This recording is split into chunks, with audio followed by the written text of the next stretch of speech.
I changed the new injectable on 25th February because the pill was difficult for me, as I used to forget to take it.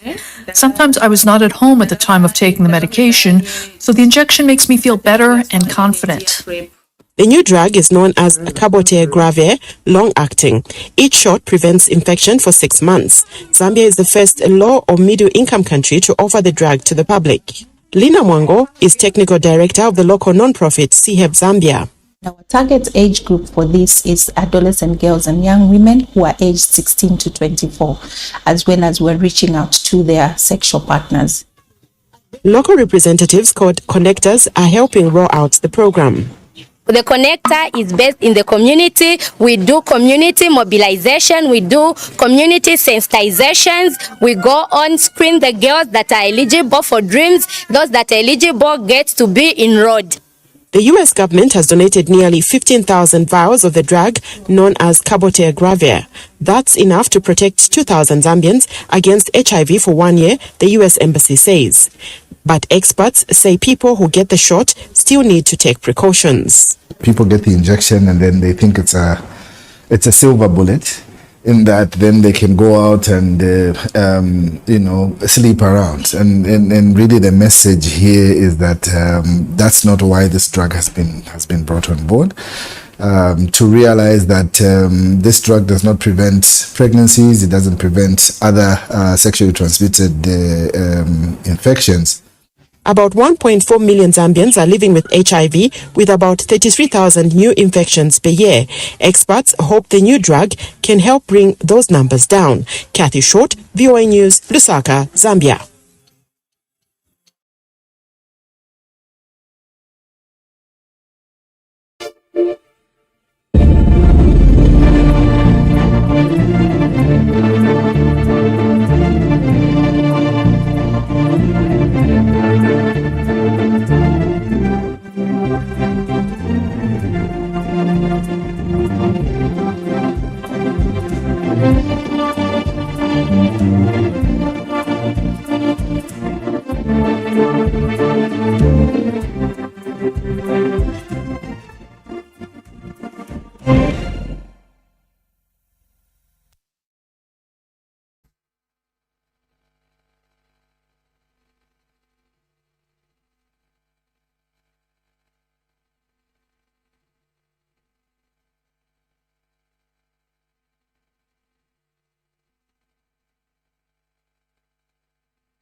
Good morning, Nigeria, our viewers around the world. It's 8 a.m. in the Federal Capital Territory, and you're now watching The Weekend Show. The Weekend Show is brought to you exclusively on Africa Independent Television in collaboration with TSTV, Africa's chief storyteller. My name is Andy Madaki. Now, every Saturday, we bring you enlightening and exciting information around things that has happened during the week in lifestyle, politics, sports, entertainment, entrepreneurship, and everything which has happened. Talking about the week that was, last week, Osun State had its gubernatorial elections, which returned the seventh governor Adeleke, back into power. Now, it's interesting to note that he won on a party ticket called Accord, a party which isn't the most famous currently in the country. However, saying this, people have asked questions which infer that could it be that now we can have confidence in INEC to give us free and fair elections. But we've also seen people say they were lucky that the president allowed them to have a free and fair election. I would like to correct that by saying you don't allow people to have democracy. You don't allow people to have free and fair elections. If the people voted, it counted and they won. Let's give credit to the people and the systems. It's not a favor when things happen the way it should. But we do look forward to seeing how well he performs over the next 4 years and ensure that the people are priority. In the sports world, football season is back. Arsenal is still playing good football after the Community Shield. We see them doing well, and let's see if they could keep the trophy this week. In entertainment, we've got new music, Davido, Ayostar, two people who have released recent projects which are all over the airwaves. How well are they performing? But what's the future of African music and Afrobeats. Since we now started having Afrobeats being exported to the rest of the world, we realized that most of the publishing is now being owned by people out of the country. Does this now shape the type of music which they release? Are we deviating from the Afrobeats to give us a global sound? And how does this affect us as a people? Because the creative economy in Nigeria contributes about 2.3% to the economy. And we will be talking about the creative economy in Nigeria, how we're faring, what are the gaps, and what we can do better. On politics, President Bola Ahmed Tinubu has been seen to advise the winner of the Osun State election, saying he didn't conquer anyone, he won an election. But it's interesting because campaign season is upon us. Governor Peter Obi, who is a presidential aspirant, wrapped his campaign this week, and we also saw news saying it's time for some people to give space for others to fix Nigeria. But the most important part is elections are about people, and we can't have the constant apathy, so you need to go out and vote. We're talking about the 2027 elections and the state of the nation. But before we go into the main show, flooding is becoming a big problem in Nigeria. Every year we know it's going to rain, and then we know floods will come. But seeing how bad it's been in the Federal Capital Territory has become a source of worry to people who live in the Federal Capital Territory. However, the Minister of the FCT, Nyesom Wike, Barrister, went about this week demolishing some buildings which were built on waterways. Now, who gives the permissions, and why do people have to actually build on places where they shouldn't? And then we need to have checks as opposed to just demolishing, because whether we like it or not, while all of them have economic consequences, we need to have better systems and structures in place. My name is Andy Maduki. We have a great show lined up for you. Don't go away. See you after this break.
Welcome back. You're now watching the lifestyle segment on The Weekend Show. The creative economy is said to contribute about 2.3% to the GDP of Nigeria. Unemployment has been a conversation which we've had constantly in Nigeria. But we also have a generation that's not waiting to be given opportunities. They now create different opportunities for themselves. And this comes around music, film, content creation, arts, intellectual property, and different industries which didn't exist a couple of years ago. Now, while young people have taken the lead in these spaces, we've also seen that our different sources or our different forms of entertainment and the creative economy is now being exported globally, from our fashion, seeing people wear African attires all over the world, to even the rest of the world trying to make movies that depict and tell African stories. And some of our stories are even being stolen and told for us. But some people have taken the bull by the horn to ensure that they play a role in this space and they actually create a life that they want for themselves. One of such is my guest today. Her name is Chisom Ifakandu. Yes. Ifakandu. I say it 3 times in my head. Good morning and welcome to the Weekend Show. Good morning, Andy. Thank you so much. She's a producer, a director, and I like how she calls herself a cultural entrepreneur. Yes. That's very unique. Why cultural entrepreneur? So I'm someone that is very particularly interested in African culture. So what I do is that I look at parts of African culture that needs expression, and then I create value out of that. So I usually say that creativity is an expression of culture, or the cultural identity of our people. So from music, fashion, art, film, and all of that. So I personally try my best to create value around culture. So that's what gives me the term cultural entrepreneur.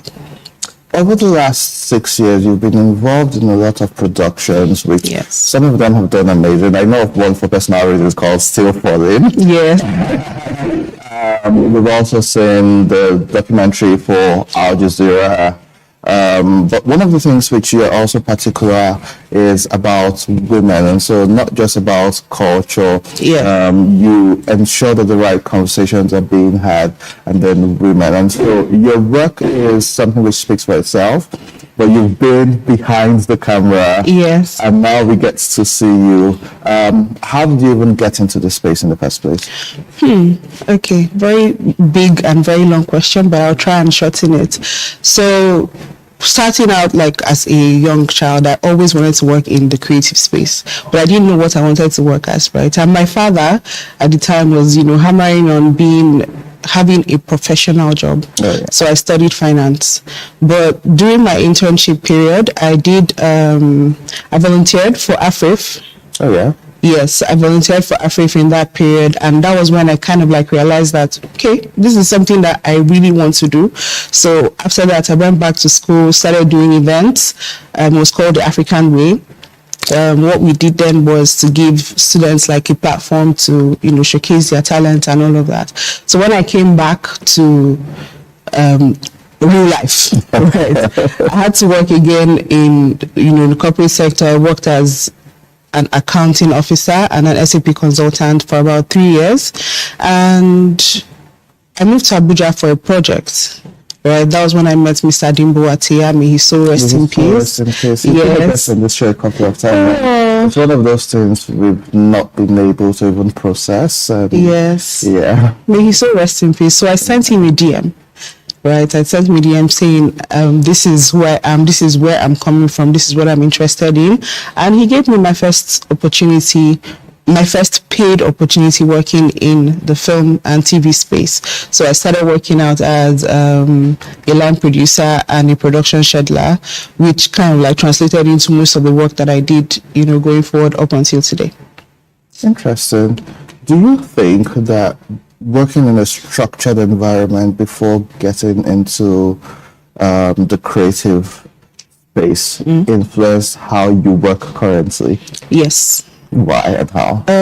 So there's this thing that people say that creatives are not always disciplined, and sometimes it's very true because we're always in our head. But working in the structured, corporate sector first, it instilled a certain level of discipline in me that, once you've said we have this deliverable by this time, I have to try my best as much as possible to deliver it at that time. And it also helped me with, communication, understanding how to talk with different people from different stages of life and all of that. Yeah. So I think that working in a structured environment really does impact. You produced and directed a short film, Sunder. Yes. What was that about?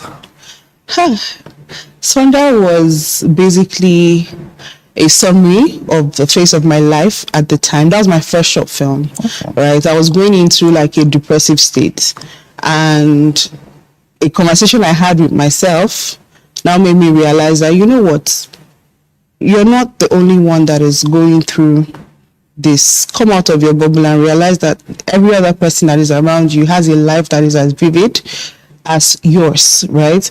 And then, so in that my depressive episode, I was always saying, oh, my friends are not showing up for me, my friends are not doing, but then they also have things that are going on in their lives. So I thought, you know what, now that I'm out of this, let me make a short film about it, and hopefully other people will learn from that experience.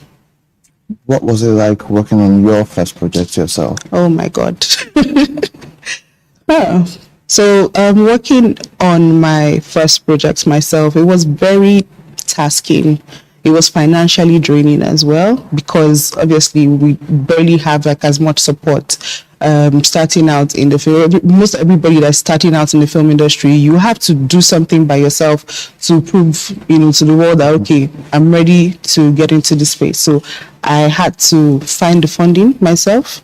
I had to bring people that my crew members together, and obviously I'm not paying them big buck. I have to get them one way or the other, and thankfully they saw the story as something that was amazing that they would want to work on, and that was it. But distribution was an issue. Obviously, almost everybody that's doing short films, you have to now take it to YouTube, and hopefully you're able to get your money back, which is not as clear. You know, that's something I was going to talk about, and I've been thinking about. It's estimated that we produce about 2,500 films, that's Nollywood, annually in Nigeria. That's only second to India. And so we're even doing more than the United States. But there are a number of cinemas in Nigeria, and then we have YouTube. None of these platforms are Nigerian, owned by Nigerians. And I always wonder what happens if one day they just turn off the switch and say, we're shutting out services in Nigeria. And you spoke about distribution. So that means there's a very small pot of money to make and share. Yes. So then what's the future of movies and TV in Nigeria if people hardly go to the cinemas anymore? Cinemas are now more expensive.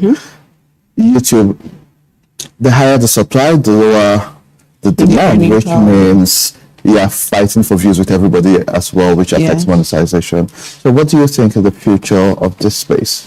Okay, so here's what I think personally, that a lot of design thinking is to go into how Nigerians consume entertainment. I believe that Nigerians don't generally like to pay for entertainment. That's the whole country is entertainment. Yes. Nigerians don't generally like to pay for entertainment, especially when it's so expensive. I think that's even one of the reasons why Netflix and Amazon Prime left, because the economics of it all wasn't working out. Same thing with the cinemas. We need to have a lot more community cinemas to make films more accessible to people. We also need to go back to TV. Because I know that there was a time when films would come out. We know that it's coming out on AIT. We're watching Fuji House of Commotion. We need to go back to TV. We need to figure out a way to meet Nigerians where they are with how they consume entertainment. Because the amount of people that don't have access to the internet are way more than people that have access to the internet. So what happens to that whole block of people? And I'm sure that that's over 70% of the Nigerian population. So we need to go back to TV. We need to create more community cinemas. We also need to figure out streaming in a way that it works for us Nigerians, that it is owned by Nigerians. I mean, a couple of people have tried. Circuit TV, I think Kava TV has also tried, with streaming for premium Nigerian content.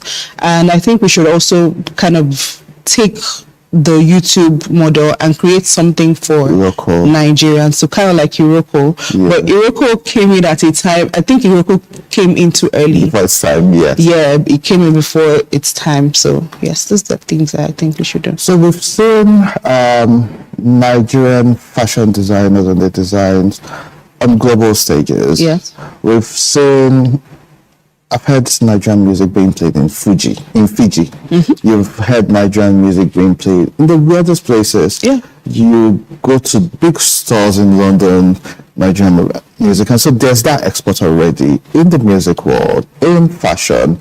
We have some artists doing brilliant paintings that are selling for big bucks. With movies, however, we tend to find more of the actors trying to cross over to a global stage and have global collaborations and features. But for producers and directors, we've not seen that. And the reason why I say this, we've seen Children of Blood and Tears and the controversy around it. Yeah. You create beautiful work, and the studios get someone who has no knowledge or not a lot of knowledge about Nigeria to produce and direct it. What are your thoughts on that, and who's to blame? Okay, so my thoughts generally on producers crossing over internationally as opposed to comparing with actors that are crossing over. I think Nigerians, producers and directors, we don't really understand the business of it globally. We understand how it works locally. Okay. Right. So when you see people that you're trying to cross over to, the global market, but you've not fully conquered it locally, I don't think you can pour from an empty cup. That's what I feel. When we say who's to blame, I would say it's a collective. Let's all share the blame. It's not one person that's going to be blamed for this. The Nigerian government also needs to, pour in a lot of investment and bring in the people that we expect to go and meet to come and actually explain how the market works so that we can now know how we're packaging what we have and exporting it globally. The creative economy sector employs about 4.2 million Nigerians. It's said to bring in about $6 billion annually, or that's how much it's weighed at. I don't think that's a lot of money because we can do better. Yes. And I also know how much goes into production. I mean, we have about 18 people here every time we arrive, and a million and one things can go wrong. Now, the federal government has said they've created a couple of funds to support.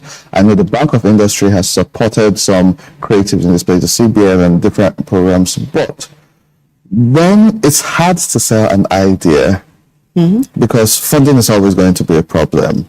In tech, we see people have just one brilliant idea to a prototype and they get a lot of money. If it works, it works. If it fails, it fails. Yes. Do you think the private sector needs to do more in investing in the creative economy without wanting to control the creative direction? And correct me if I'm wrong, because I hear sometimes you could meet someone and say, I want to do this movie work. You have to use this person as your main star or as your lead. How does that work, and how do we bridge the gap with finance? To be honest, this is what I think. He who pays the piper gets to choose the tune. So do two for them and one for yourself, right? But talking about, the private sector investing into the creative sector and all of that, I personally feel like the reason why they're not investing as much is because there's no clear path to your return on investment. Right? So with the music, okay, if I'm investing 100 million in this artist, I know that these are the things that I have to do to get this money back. With films, the conversation is still because you can make a film now, you're not even sure if you're going to sell it, talk more of breaking even, and all of that. So first of all, need to figure out the supply chain management around film or the creative sector, first of all, but film in particular, because I mean, with fashion, you know that you're making a dress for so and so naira. If you market it to so and so people, they're going to buy it. But with film, it's very subjective, so they need to figure out that supply chain management to know, okay, it's going to cost this to make, and we have to figure out how to distribute it to multiple places to get this money, and then, you know. As someone who hides behind the camera, you should do this more often. What are you currently working on, and what's next for you? Okay, so as you said earlier that I'm very interested in women, I realized recently that a lot of short films that we make, or films that we make especially for impact projects, they don't really get to the audience that needs to watch it. We would make a film about women's experiences, breast cancer or gender-based violence, and it ends up in a film festival and then on YouTube. But the people that need to watch these projects are in offices, they are in communities, they are in churches, they are everywhere. So I'm taking it as a personal assignment to collate some of these films, curate them, and take them to as many communities as possible, just so that we can have these conversations and try and see how we can sensitize people, change one heart and one spirit at a time. Besides directing, producing, and making great TV and movies, there is Mara. Yes. Tell me about that. Mara is my gift from God. It is called Modern African Art Rhythm Archive. For the longest, I was trying to figure out a way to put all my interests under one umbrella. And one night, after watching a podcast by Creatorium, I was able to, figure out a way to put some of these things together. So Mara is my cultural expression. Okay. Basically. So under Mara, we currently have Kota by Mara, which is a restaurant that serves as a creative social house, and we use the space to have creative convening, so film screenings, art exhibitions, music conversations, and just general cultural and creative conversations. So that's the beginning. Hopefully, as we move forward, we would probably expand into running creative festivals, art fairs, who knows, maybe we might even start making music. For someone who wants to do what you do, what's the first thing you think they should do? For someone who wants to do what I do, what's the first thing you should do? I think the first thing you should do is figure out what exactly you want to do, right? Because it's a very big pull. You need to figure out exactly what you want to do and how you want to express and who you're doing what you're doing for, right? Then after you do that, make the first step to actually do something that you can show someone, right? So if you want to make a film, get a few people together, make something short, take it to film festivals, have conversations, and you only get better by doing. If you want to do an art fair, you don't have to start big, start small. You can do something one day, get a few of your friends that are already exhibiting or producing things that you want to, just do something small, and then you can now start to scale from there. Ladies and gentlemen, Chisom, she's a cultural entrepreneur, a producer and director, and basically a leader and future leader in the creative space. We will be looking out for you and watching your work as it progresses, and we wish you all the best. Thank you. Thank you so much. You're welcome. That's the much we can take on this segment. We'll take a quick break. When we return, more on The Weekend Show.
Good morning, beautiful people. You are now watching social media trends and entertainments on The Weekend Show. My name is Aisha B. Do you love the new hair? How are you feeling it? This morning I am joined by special guests, returning guests, and this time they're here to tell us a very strong story. As always, Slum to Stage has been advocating for the importance of creative and performative arts within the educational space. So it means that education can go beyond the classroom and self-expression can make sure that children are able to be free, honest, and open. It makes me very excited because I know the importance of dance and I know what it makes you feel like, especially when you are great at it. Slum to Stage is back with another great dance production, 2026. I was there in 2024, and here again, 2026, I want to be fully part of it. Please help me welcome the great executive director of Slum to Stage, Emmanuel C. Osaho. Thank you so much. How are you doing, Emmanuel? I'm very well, thank you. A little tired, but I'm good. Awesome. You didn't come alone today. You came with one of your dancers, Favor and Yadike. How are you doing, darling? I'm doing well. How are you feeling? I'm feeling great. Fantastic. So we have something to show the viewers at home because honestly, Slum to Stage production this year, it's big, it's grand, it's cultural, you know, and it just stands out because the truth is that the title Queen Amina is just big and great. But I don't want to say too much about it. I want you to see it for yourself. Take a look at what they've put together to introduce this year's dance production titled Queen Amina. Take a look.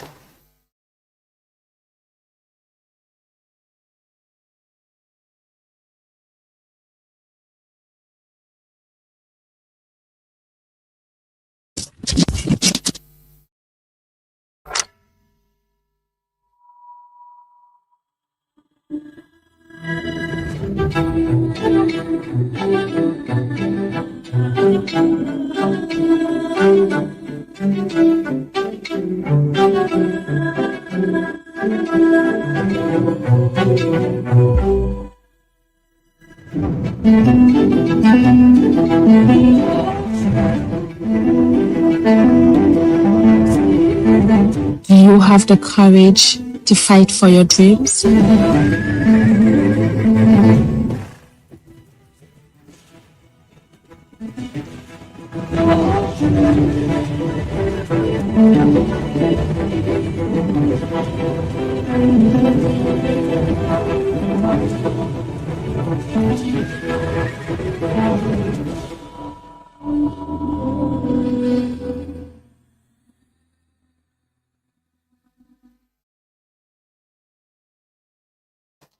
Queen Amina of Zazu. Did I get the pronunciation right? Zazao. Zazao. Yes. Fantastic. We actually have Amina here with us. Can I see the secret? Oh, sure. Here is the face of Favor. Amina, how are you doing though?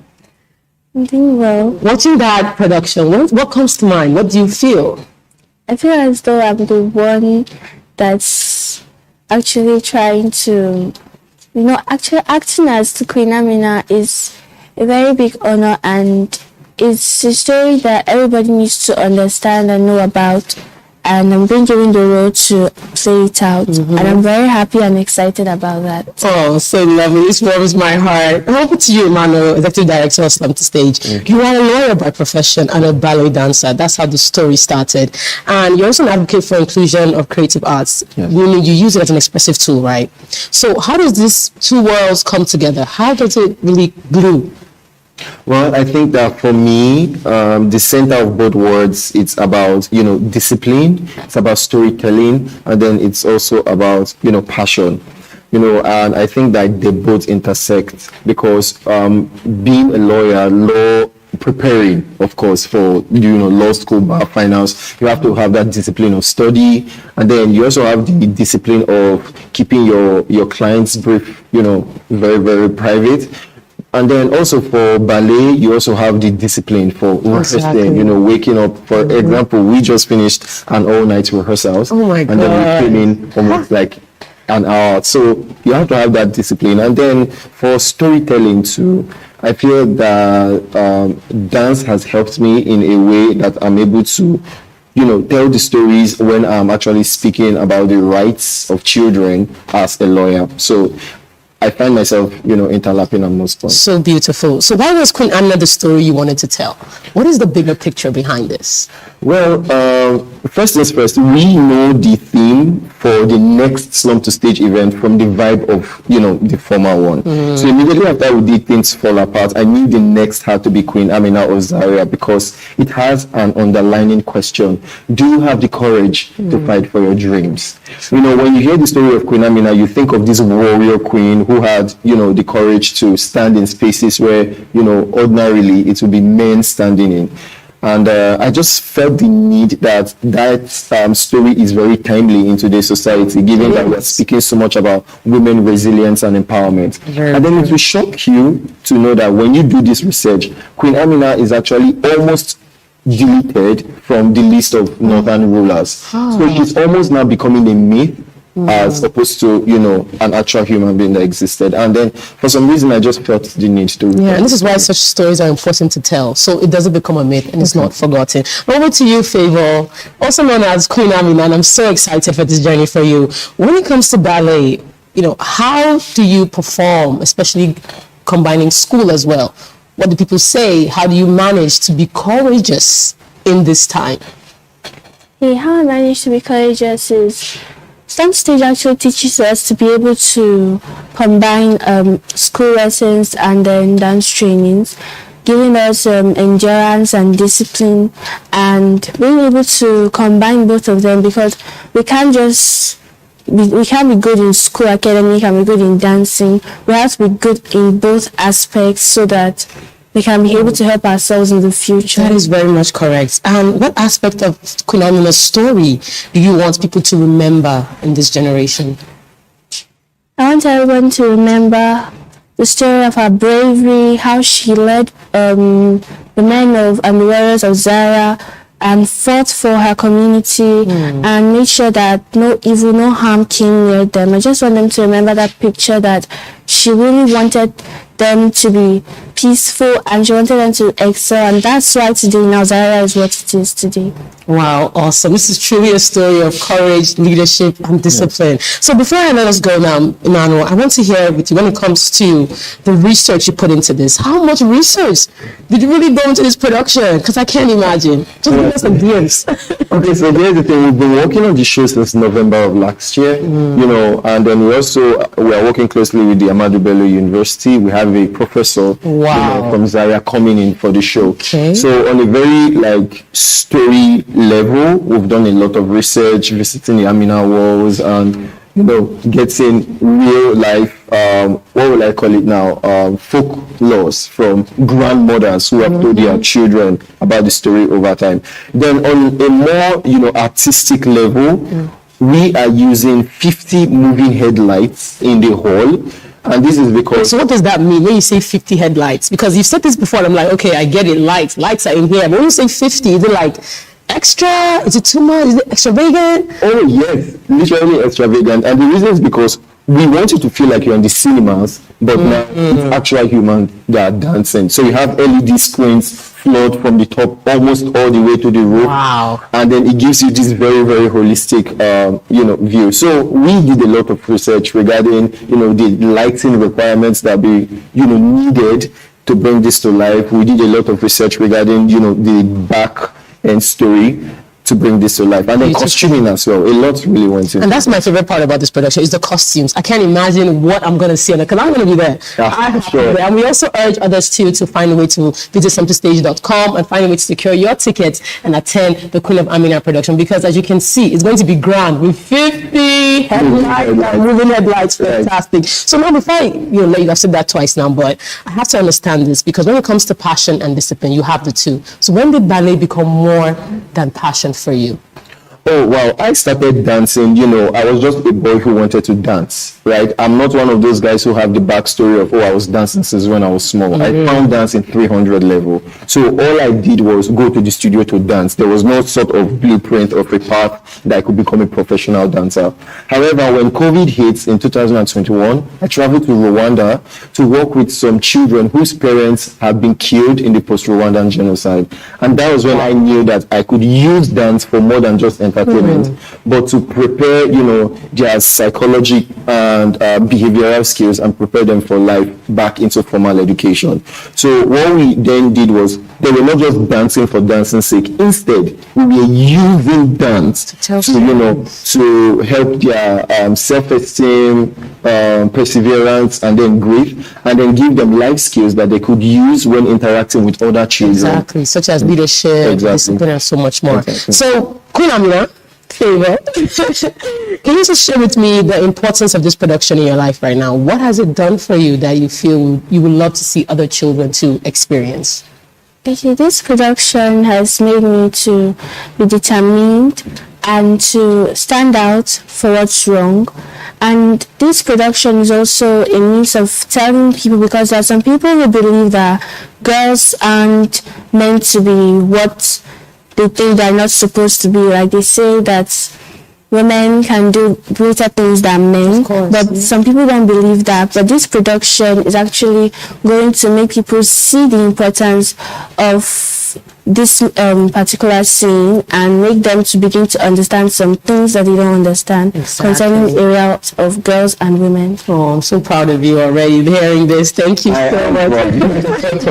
Now we're telling enough African stories. I love the fact that you chose an African story, because even back in school that she's in, are we telling enough of these African stories? So the world of Something Stage is even bigger than you can imagine. Absolutely. So well done on all the work you're doing, Emmanuel. Thank you. Great job, and I wish you greatness for the production coming up. We want the flyer to be up on the screen for Queen Amina production. It'll be taking place Transcorp Hilton. September 5th is the date. Yes. Saturday evening. Is it 4 p.m. or is it 6 p.m.? It's 6 p.m. 6 p.m. So if you want to enjoy the Queen Amina production, please be there and visit STEMTostage.com for more details. Thank you for joining us, Emmanuel. Thank you, Queen Amina. So happy to see you. Favor. Nice to meet you too.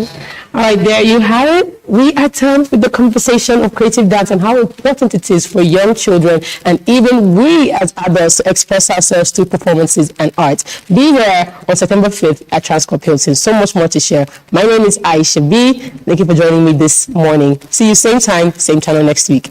Bye for now.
Corporate good mornings to you. You are now on Business Updates on the Weekend Show.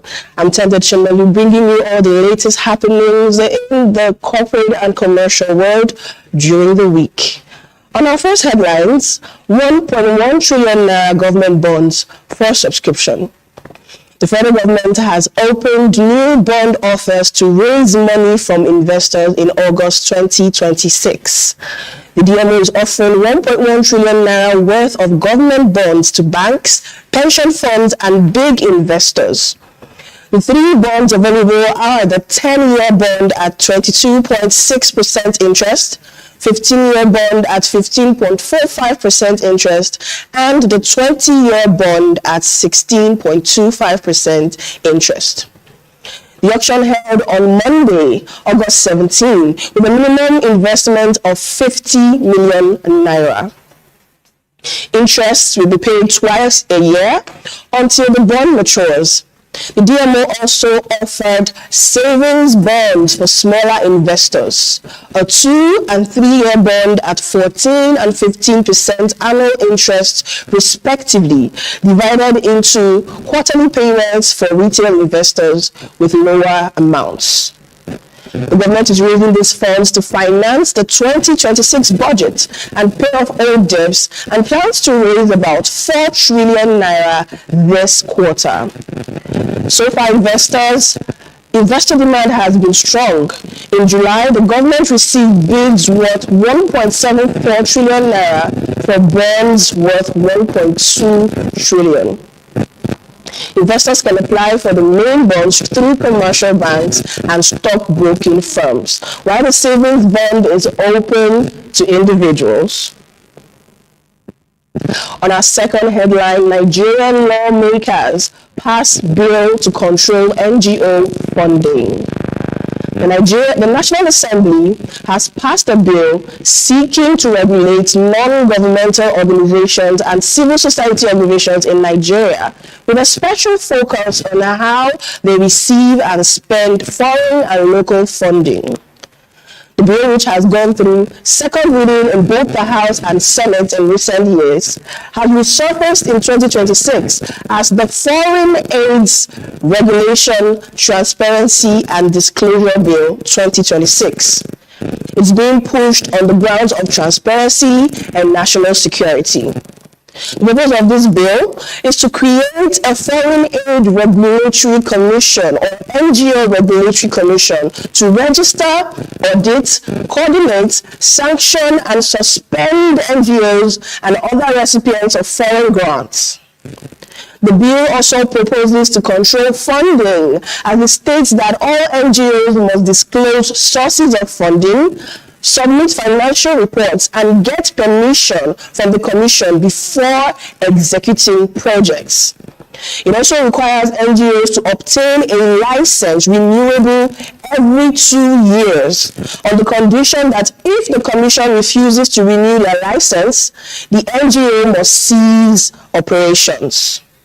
The board will oversee how funds received from donors are spent and can sanction non-compliance with a fine of up to 500,000 naira or 18 months imprisonment. Civil society groups and legal experts have condemned the bill as an attempt to gag government opposition groups and shrink civil space, as the bill gives the government the power to determine whether an NGO will function and for how long it will operate. NGOs will need government permission before executing projects and must comply with national and foreign policies. Human rights groups say it violates constitutional guarantees of freedom of association, assembly of speech, and warn that it will force prominent NGOs to go underground. 54 organizations have described it as a grave danger to Nigeria's democracy, while Senator Shehu Sani says the bill on NGOs will reinforce leaders with tyrannical tendencies and further stifle rights. Although the bill has passed second reading, CSOs are demanding its withdrawal, warning that it contradicts Nigeria's commitment to protect freedom of association ahead of its bid for the United Nations Human Rights Council. On our third headline for the week, South Africa demands 292 million rands on deportation costs. South Africa's Department of Home Affairs is asking Nigeria, Malawi, and Ethiopia to reimburse it for money spent repatriating undocumented migrants. Following the mass deportation movement that occurred in South Africa earlier this year, over 82,000 South Africans and other nationalities were deported from South Africa, some voluntarily and some forcefully, after South African indigenes went on a rampage, claiming foreigners were taking their jobs, houses, women, and also committing crimes. The South African government budgeted 60 million rand for the deportation exercise, but ended up spending 292 million rand on flight tickets and other transportation expenses in expelling other Africans out of South Africa, and now they are demanding a refund from the governments of the affected countries. LOL. Now, while the Nigerian government officials have denied receiving any letter from South Africa, the Ghanaian government issued a public statement claiming that they funded the full cost of the Ghanaian returnees and instructed South Africa not to send them any deportation bill. Now, finally, on the business updates, I can't go without giving you the Forex market fixtures for the week. We had the US dollar closing at 1,360 naira per dollar this week. The British pound closed at 1,840 naira per pound.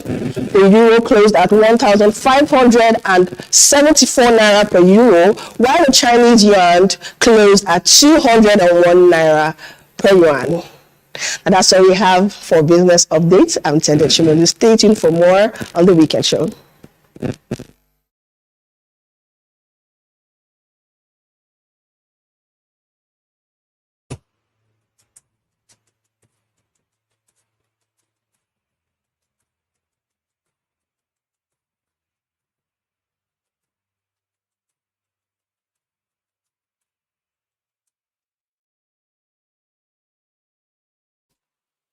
That's light, stay strong with a little bite. Good morning, my name is Gloriato, and you are now on the breakfast segment. With me, I have Chef Jules. Chef, good morning. Good morning. How are you doing this morning? I'm good. So today we would be discussing on different pastries we have here. I want you to walk us through what we have on the table. Good morning, Nigerians. Good morning, everybody. Welcome to the Breakfast Show. It's a show where we run you through different kind of food that you take in the morning. You don't need to stress your head when having a Nigerian breakfast, because what's a Nigerian breakfast without our regular food, street food on the streets? Now, this morning we are bringing you the street food down to your houses. So in order for you to diversify your taste buds this morning, we have the Nigerian egg roll. What's a Nigerian egg roll without that crunchy brownish texture of it? We have a beautiful Nigerian pop-up that you see everywhere you go. It's not something that you scratch your brain in order to get. It's something you make in your own house. Now we have the African Nigerian donuts. Sweet in the inside, brownish in the outside, just like your regular bread. But this time around, this bread is so fluffy that is fried in your Nigerian groundnut oil. So this morning, we're going to run you through our breakfast menu this morning. We have the crunchy egg roll. We have the Nigerian pop-up, sweet, yummy, and beautifully made. We have our most amazing donut, seated in majesty. It is a fruit.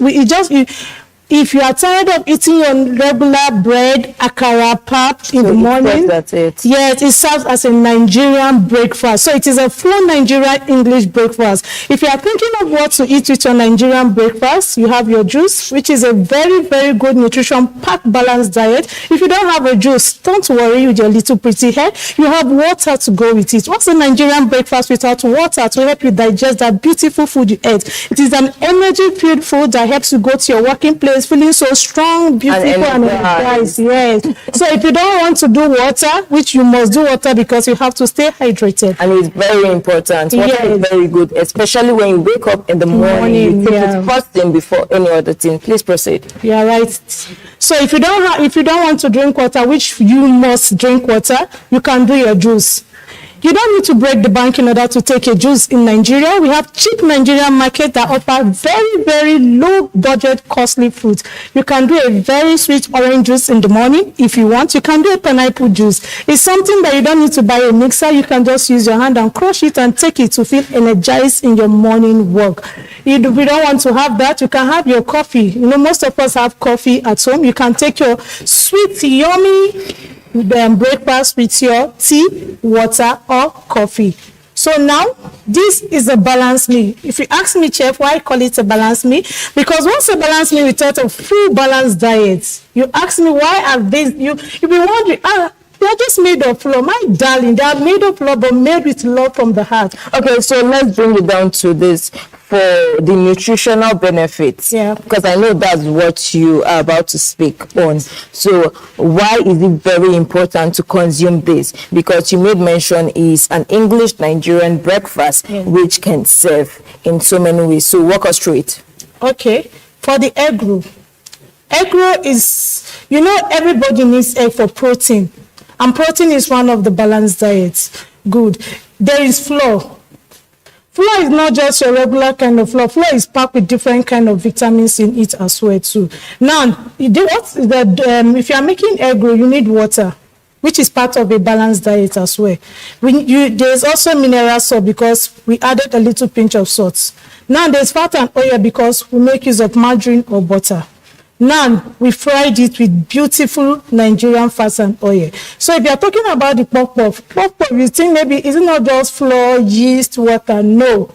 In this puff-puff you are seeing, there's a little bit of margarine and egg as well. So if you're talking about the donut consists of milk, it has egg, it has flavor, and packed with plenty nutritional value for kids to make your day healthy and beautifully looking. Amazing. Thank you so much. So to reach out to you, how can we, for our viewers who are watching you right now at home, how can they reach out to you? Maybe your address, or you could spell out your number.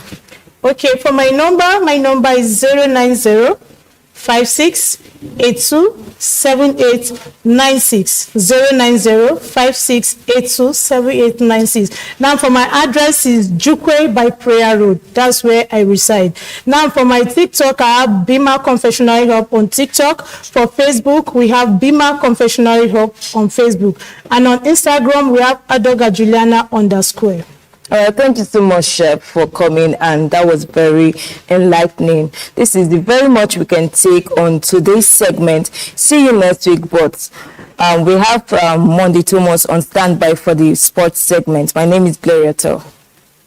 Thank you very much, Gloria. It feels good to be back on the weekend show, talking sports the way sports should be taught. Good morning once again, football fans, sports fans. This is your season. But before we head into what we saw yesterday at the Emirates Stadium, of course, has to be the game of the week. We have some updates for you in boxing, basketball, and as well as tennis. All right, let's quickly have a feel of the excitement of sports over the week. And we start on Monday.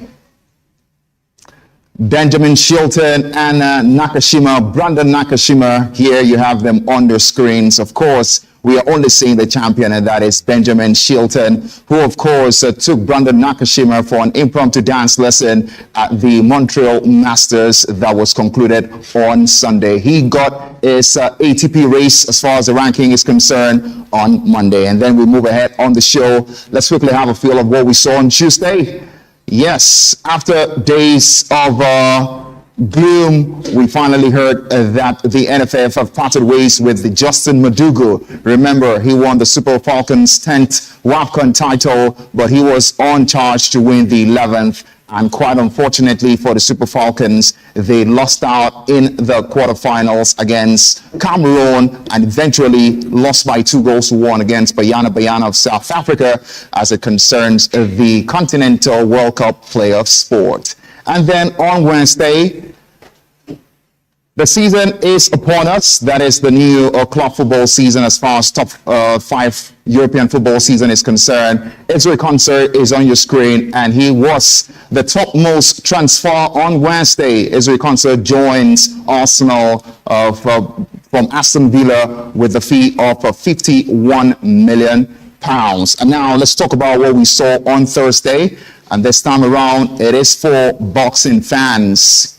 Tyson Fury and Anthony Joshua, the all-anticipated bout coming our way in November. According to reports, Tyson Fury took to social media yesterday and he came out to say that that bout might not go on because Anthony Joshua and his camp are requesting for more money. But in Anthony Joshua's defense, he has come out to say that if the bout is taking place in New York, that is at the Madison Square Garden, that there are tax laws covering the money he's going to make in America, and that's why he is requesting for more money. And now on Friday, you can see the glee on my face, and I'm pretty sure that's the glee every football fan is having this morning. Yesterday, we saw the curtain raiser of the 2026-2027 EPL season, and Arsenal beginning the new season the way they ended the very last. All right, speaking of Arsenal, they feature on the weekend show's Game of the Week. Let's quickly have a feel of it, shall we?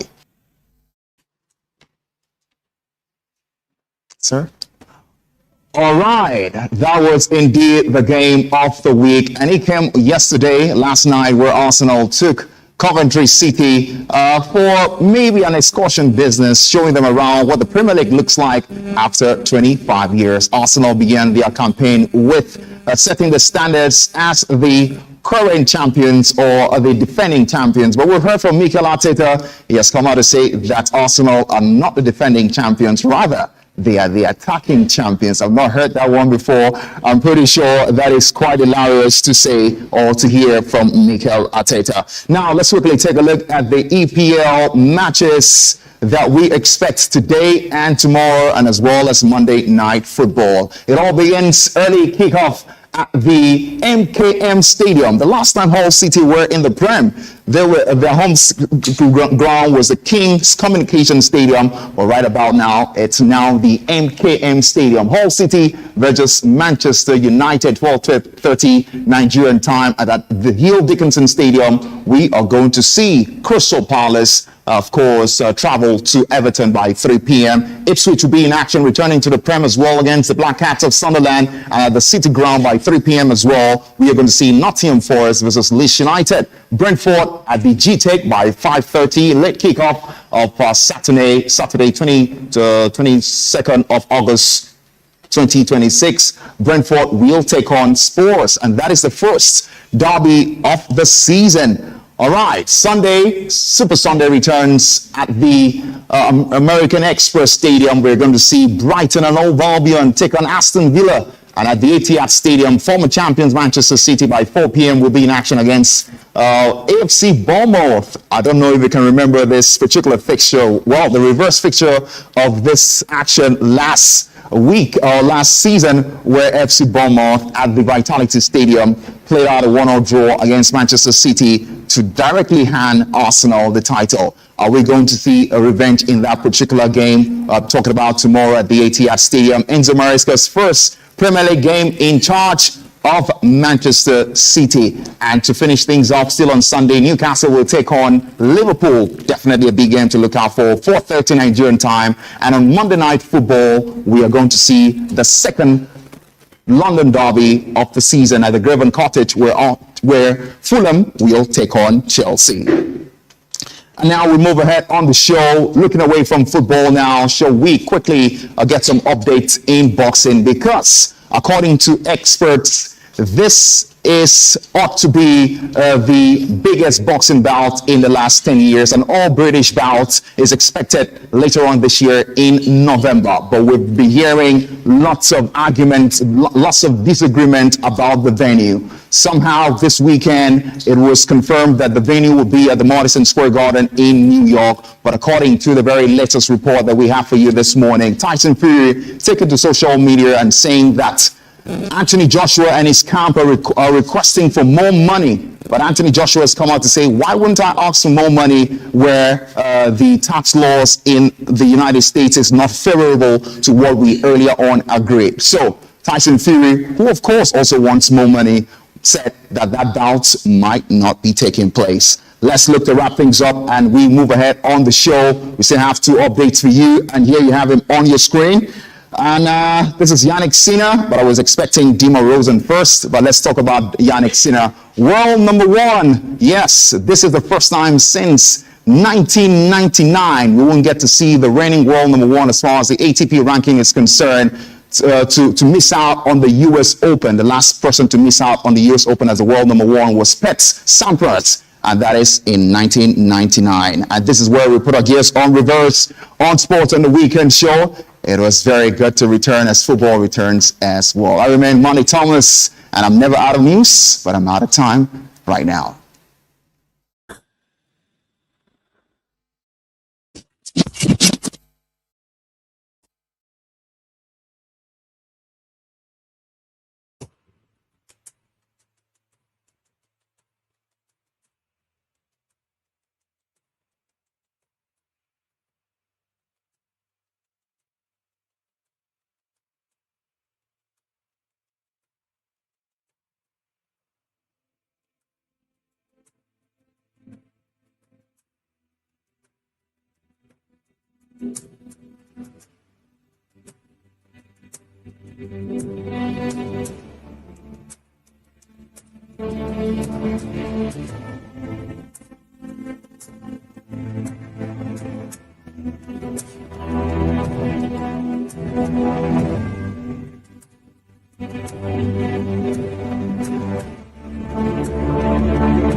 Good morning, Nigerians, and indeed our viewers all around the world. You are now on to the Entrepreneur Spotlight on the Weekend Show. I am Lucy Ojiti. Today on the Entrepreneur Spotlight, we are delving into the mining industry in Nigeria and indeed across Africa. We are going to be looking at how the mining industry is currently doing and how women can also participate, because it is obviously a male-dominated field, and we are here with experts who are going to put in their perspective. The first guest we have is Dr. Akinshire Olukemi. Thank you so much for joining me this morning. Thank you for having me. Okay, she is the chapter director of Women in Mining Africa. Thank you so much. Thank you.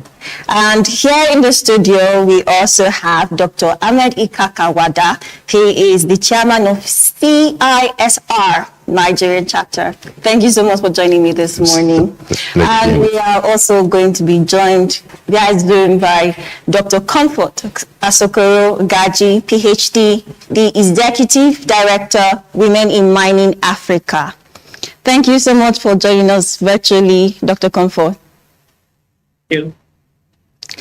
All right, so let us dive into the conversation because we are short of time. And I think I would start with you, Dr. Kemi. When we talk about entrepreneurship and the mining industry, because a lot of persons have the perspective that it's a government and corporate dominated field and it is not open to entrepreneurs. But what do you think about it? Would it be a field that young entrepreneurs and other entrepreneurs can delve into? Okay. Let me start by saying I appreciate you very, very much for bringing us here. Because the mining sector and the mining industry has suffered a lot of backlash for centuries. And this is the future of global economy. As an economist, as a chartered accountant, we are seeing the mining industry as the future of global economy. That means women, men, youth, entrepreneurs are so welcome. It has suffered some myths. Misconceptions. Especially, yes, misconceptions. People believe, you have to be a man to be in the mining sector. You have to be a man and you have to be a tough one at that, especially in Africa. If you look at Canada, Australia, USA, China, those are the big wigs in mining at the moment. At the moment, things are happening at macro and micro level and supporting the economies of the developed countries. But here in Africa, it's either you are hearing of grave situation, landslide, something happened this week, a gold mining site, and lots of hundreds of lives in Plateau, in Nasarawa. So now is the time for entrepreneurs from all, from all walks of life, especially women, youth, to be included. Amazing. Dr. Hens, you are here. I would say you're a he for she. You told me to say that. So when we talk about women in mining, like the organization and all of that, would you say it is a field that encourages more persons to participate in? And what would you say are the opportunities for young people? Yes, thank you very much. Just like she mentioned, there is a kind of misconception. Mining is the world's oldest and greatest economic activity. Because if you really been, even if you go to scriptures and so on, you hear of gold by all the kings and men of God and so on. So mining is as old as man. And in a field like this, there shouldn't be restriction. It shouldn't be, it is only for men. Women are not capable of doing things and so on. It's a man's job and so on. No. It is a big business. And opportunities are there for young people, both men and women. So women are encouraged because they have a lot to give. So everybody all over the world has a role to play. And here in Nigeria, if you go to the mining sites, a In fact, when you go there, you see as if it's a market for women. Yeah, because if you look at the numbers, of course, I know we'll go beyond this in the course of a discussion. If you see the people that are in processing, holding, because here is largely artisanal. We don't have the big mining like we have in China, in Canada, in America, South Africa, and other parts of Europe. It's artisanal. The people you see with nets, with buckets and all these containers and so on, sieving, all the processing procedure is all carried out by women. So, and young people are there, even abused, because you see children on their age are all in mining instead of going to school and so on. So it is a big business that entrepreneurs are supposed to go in to modernize it, to bring better method, and they'll make a living from there. Amazing. I think we should bring Dr. Comfort into the conversation. Dr. You stay here with us. All right. I'm with you. Good morning, everyone. Good morning. And following from the conversations we'll be having, and Dr. Ikaka already mentioned some of the opportunities, but we'd like to hear your own perspective. What are the opportunities in the mining sector as the Executive Director of Women in Mining Africa? And what challenges do people face, especially women going into this field? Yeah. Thank you very much. First and foremost, opportunities come to you when you can identify challenges. And in the mining industry, there is huge opportunity, most especially not just in Nigeria, but the entire Africa. And we are Africans. I can trade in Mali, I can trade in Cote d'Ivoire, I can trade in Ghana, and the AFCFTA is there. So entrepreneurship is majorly about problem solving. We have problems that foreigners are coming in to solve for us from all over the world. We are not seeing it, whether youths, whether women, and even men alike. So we have to create jobs, and that is by identifying what opportunities are on the ground. And you don't have to be in the pits, that's upstream in the mining industry, before you can say, yes, I am a woman in mining. I am not in the pit right now, but I trade in minerals, and I'm also a consultant in the environmental space. So we have the midstream, we have the upstream, and we have the downstream mineral sector. And the opportunities are huge. If you are an accountant, you're missing out, because people are coming in from Britain, from the US, from Canada, and from Australia as accountants to key into the African mining industry and make a lot out of it. It is a potent sector right now. So if you are into exploration, that is great. You are a geologist, that's an opportunity for you. You shouldn't read geology and then end up in the classroom only, or end up at the bank. If you are a GIS expert, there is huge opportunity for you. If you are an environmentalist like me, huge opportunity for you. If you can set up a laboratory right now in Nigeria, I think we do not have more than 2. Oh, I think we are losing Dr. Comfort there due to technical challenges. But back in the studio, Dr. Kemi, when you talk about mining sector and other countries have actually done the bit, you mentioned China, Canada, and America. What do you think when it comes to our local exploration of mining, minerals, and other natural resources we have? Because actually Africa is endowed with so much resources, and when it comes to exploration of those resources, that is where the challenge is. So what would you say that would be the steps that we can take as a country, as a region in Africa, to actually make sure that the sector becomes improved? Wow, thank you. I will just build up on what Dr. Comfort Sokoro Gaji was talking about. She's the Executive Director of Women in Mining Africa, and we have presence in 36 countries in Africa, from Nigeria to Ghana to Liberia to Cameroon to South Africa to Zimbabwe, Zambia, Gambia.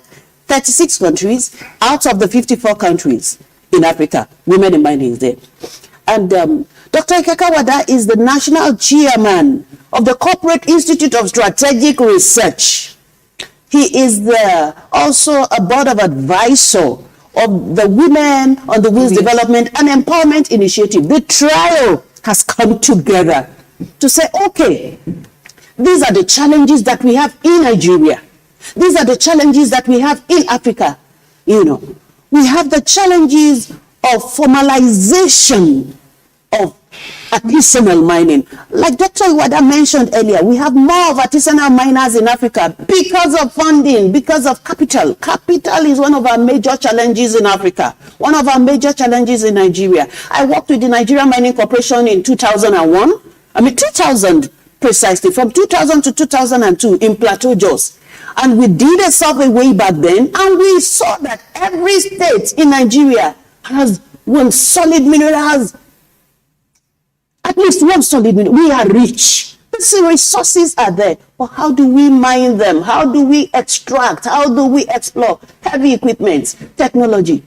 That's what we don't have yet, that the Western countries have, that the likes of Australia, the likes of China, the likes of USA have. How can we get there? That's why we are here. We are looking for funds. You understand? Yeah. We will look for funds and bring all the artisanal miners together, engage with governments, whether at state level, at local level, at federal level, engage with government, help us to formalize artisanal mining, encourage these women. Dr. Iwada did mention that, like our site, one of the sites that some of our researchers went to in Plateau, women breastfeeding. We're actually involved in breastfeeding are there at the mining site. Some of the minerals they are not good for health. They are good for infants. So occupational health and safety is a major challenge. We have been having the Women on the Wheels Development Empowerment Initiative Gen Z. Yeah. We've been having webinars educating people. Amazing work. Intentionally, Women Africa, CISR Tiwoda intentionally brought the Gen Zs. I think these challenges we must solve together. This conversation is very, very apt, and I'm really glad that we are having this conversation at this time. And for want of time, we just Dr. Ikaka, you just bring your parting shot, and it's going to be really rapid. That this is where we are, and what can you say to young Nigerians, to Nigerians generally, on how to participate or be involved in the mining industry? 1 minute, please. Wow. Well, you see, we use the tools of research, strategic research in particular, and that is the role of our institute, coming together with them. There is a kind of data, a blind data on even the whole sector as it affects women. How many women are involved in the sector? We don't know. What are the economic gains women have from mining? We don't know. What positions, what role do they play in terms of policy making? We don't know. So we are not looking at just numbers. We are encouraging the young ones to go into studies, geology, mining, to get the education. Once this education is available, they will have big roles to play. And then those that go into management of mining, and then government too, because we need to do research. We shouldn't be talking about we have studied or so. No. We go to the field and get the data. Evidence and political study must be carried out. You don't just begin to gaze and you won't get anywhere. So authorities must have information, adequate information, based on research. And then with that, they'll be able to apply them. And then young people can come into the sector and improve the whole system. Amazing. And I think it is very, very heartwarming when you are having conversations with experts, Dr. Olukemi here and also Dr. Ikaka. Thank you so much for being part of the program. And due to time, this is the much we can take on the program. Much appreciation to Dr. Comfort for joining us virtually, even though we could not get a lot from your perspective. I was really glad that you were able to join in the conversation. And we'll be having this conversation. I think this is something that we have to do. It has to be progressive. So thank you all for being part of this, our esteemed viewers. It is more we can take on the Entrepreneur Spotlight on the weekend show. I hope you have had a lot about the mining industry like I have done. You can also go back to do your own bit of research to see how you can get involved. Thank you all. And there is more coming on your way on the weekend show, so don't go anywhere.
Good morning to viewers all across the world. Welcome to your Poetic Instinct on the Weekend Show. My name is Emeka Ozurumba, and he said a poetry a day keeps the doctor away in terms of your mental health and knowing how to express yourself in capacities that can actually liberate your view of life and expand your views to the world. I'm going to be presenting some little tiny pieces today, and one of the pieces titled Rodents and Rats. Scabious pantry of tattered slabs, nascent injunction of vulgar ocularity, a dirty braided monocle of polar polarity, pallets of perfidious solidarity perjurious. The relative slum retaliates, plangent in the pool of corruption, unlighted parts of political blights, the slum inculcated derivative. Devastating governance as rotund rodents, an eclipse of quests, quite lost, a flannelette benumbed by penumbras, darker than the blackest nights of Pharaoh. And rats nibble in triumph, riveting the blemished hyssop, beasts in a share of assembly lagis, while the masses are weeping blood. And my next piece is going to be titled The Forgotten. Begone before your stench matters, they say. The vultures on the corpses of the Constitution. Adulated haliciousness from the carnage of the lost ark. Floods outpouring without shelter. Suddenly there was a cool breeze, but the nefarious was not quail, a vitriol of wraiths foraging for the teeming glut, hopelessly pious. Metal plates with numbers of starved masses, swams of insanity begotten from the occasion, an apocalyptic speed bump halting the carting phantasmagoria, a carnivore snatching the purpose of charity. Propitious perspirations of the rabbinic multitude, a ramshackle of liberal extortion soundproof for bulimia of pligrates or the simian of his semblance with insalubrious manure whimsically ingested. My next piece is titled The Walls of Nehemiah. The old oak tree that has fallen, greater in measure for the subdued, deterred as the race continues to a repressed contingent of gullibility. When the drought of hordes impede the voluntary exit, perhaps an expedient portal into chasing shadows, and perdition now to build the broken walls and complete desecration of unwashed aardvarks. Only the audio tone commences again and then decided to pick some Narcissus in constellation of the denigrated tasks, the undertones, the tales of agony. I love the viewers all across the world. I hope you've enjoyed listening to my pieces. This piece we're talking about poverty and the need to actually alleviate people from facing such. Okay.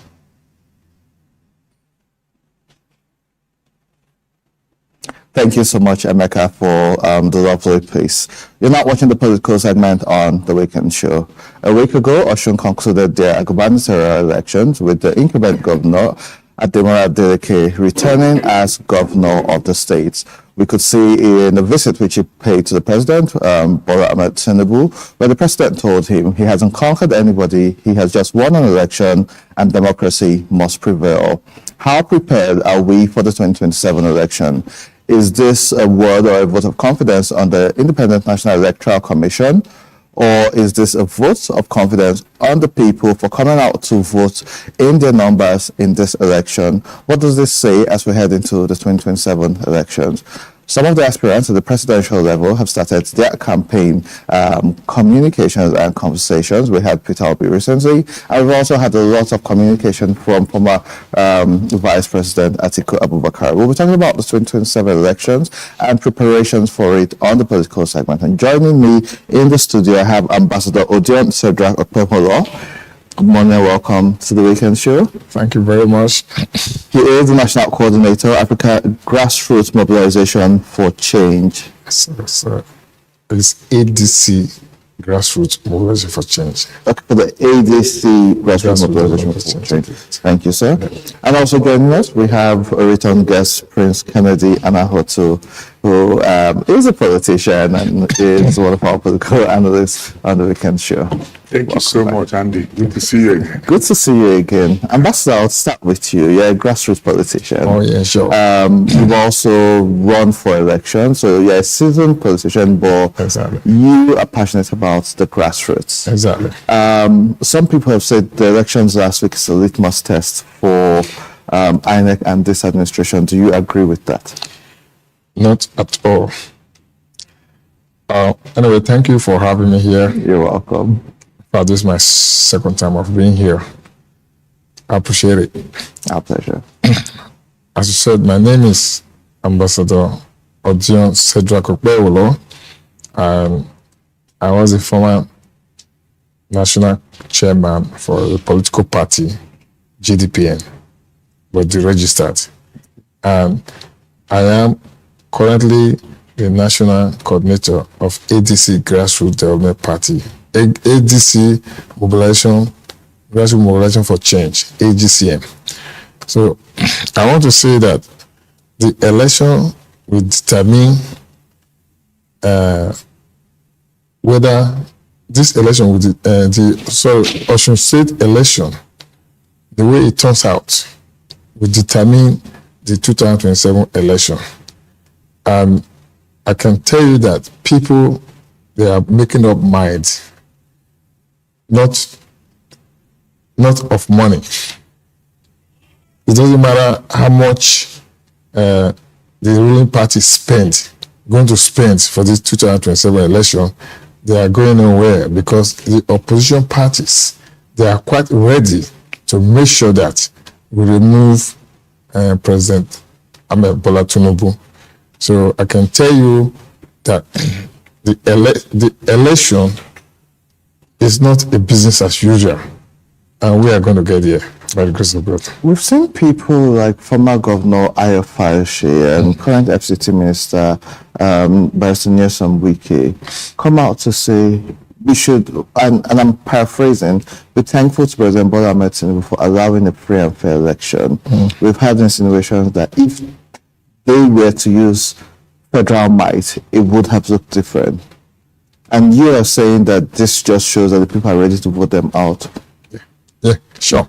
I want to say Fayoṣe and Wike, they are betrayers. Wike couldn't have done anything. He could have won that election if he was to be there. Because the people of Ekiti, they were really ready for anything to happen. That was why President Ahmed Tinubu kept away from the election. That's for Osun. But we saw Ekiti elections. We've seen some other off-circle elections. Yes, Anambra and Osun has gone to opposition. But some people who see the president as a master strategist will say, what if he just let this happen so that people wouldn't question INEC prior to 2027? Yeah, because now I can tell you, okay, like my organization, like my group, I'm one of the most popular group in ADC right now. I can tell you we have gone around the whole country, okay, to sensitize the people in the local area about the election, about Atiku, precisely, that they should not collect money from anybody to sell their votes, okay? With this, they believe in us because we have been telling them that the money that you collected in the last election, 2023 election, does not help you. So how will you collect money again now? The condition we are in this country today is not to talk about because the country is going down. So why would they vote for the president again? So we've already made them to understand that they should not sell their vote this time.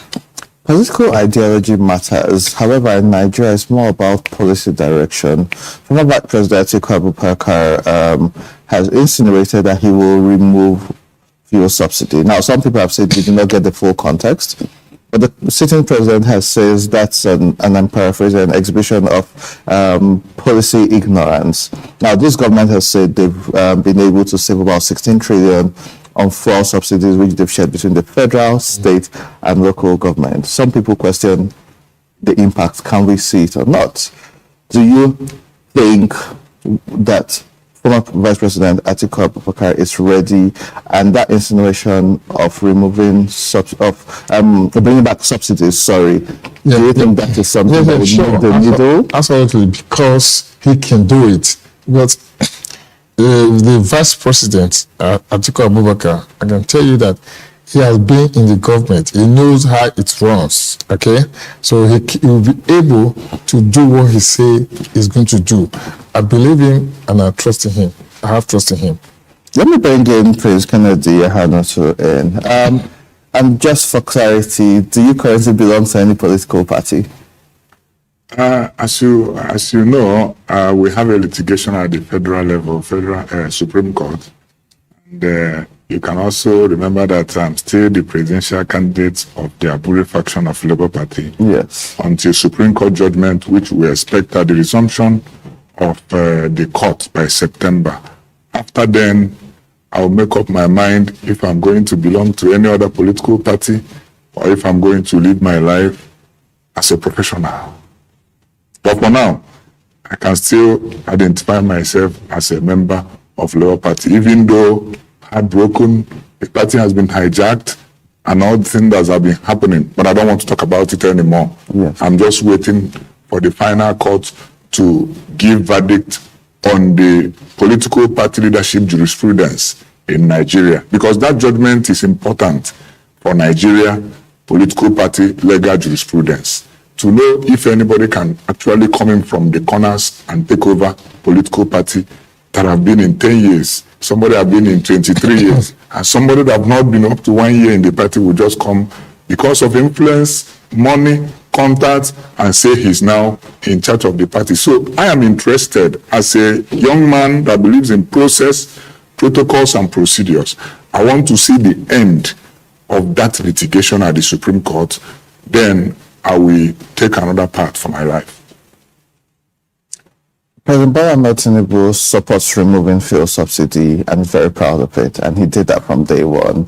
Former Vice President Atiku has said that he will bring subsidy back. What would you do? If I have the opportunity of being the president of Nigeria, I will remove the oil subsidy 20 times.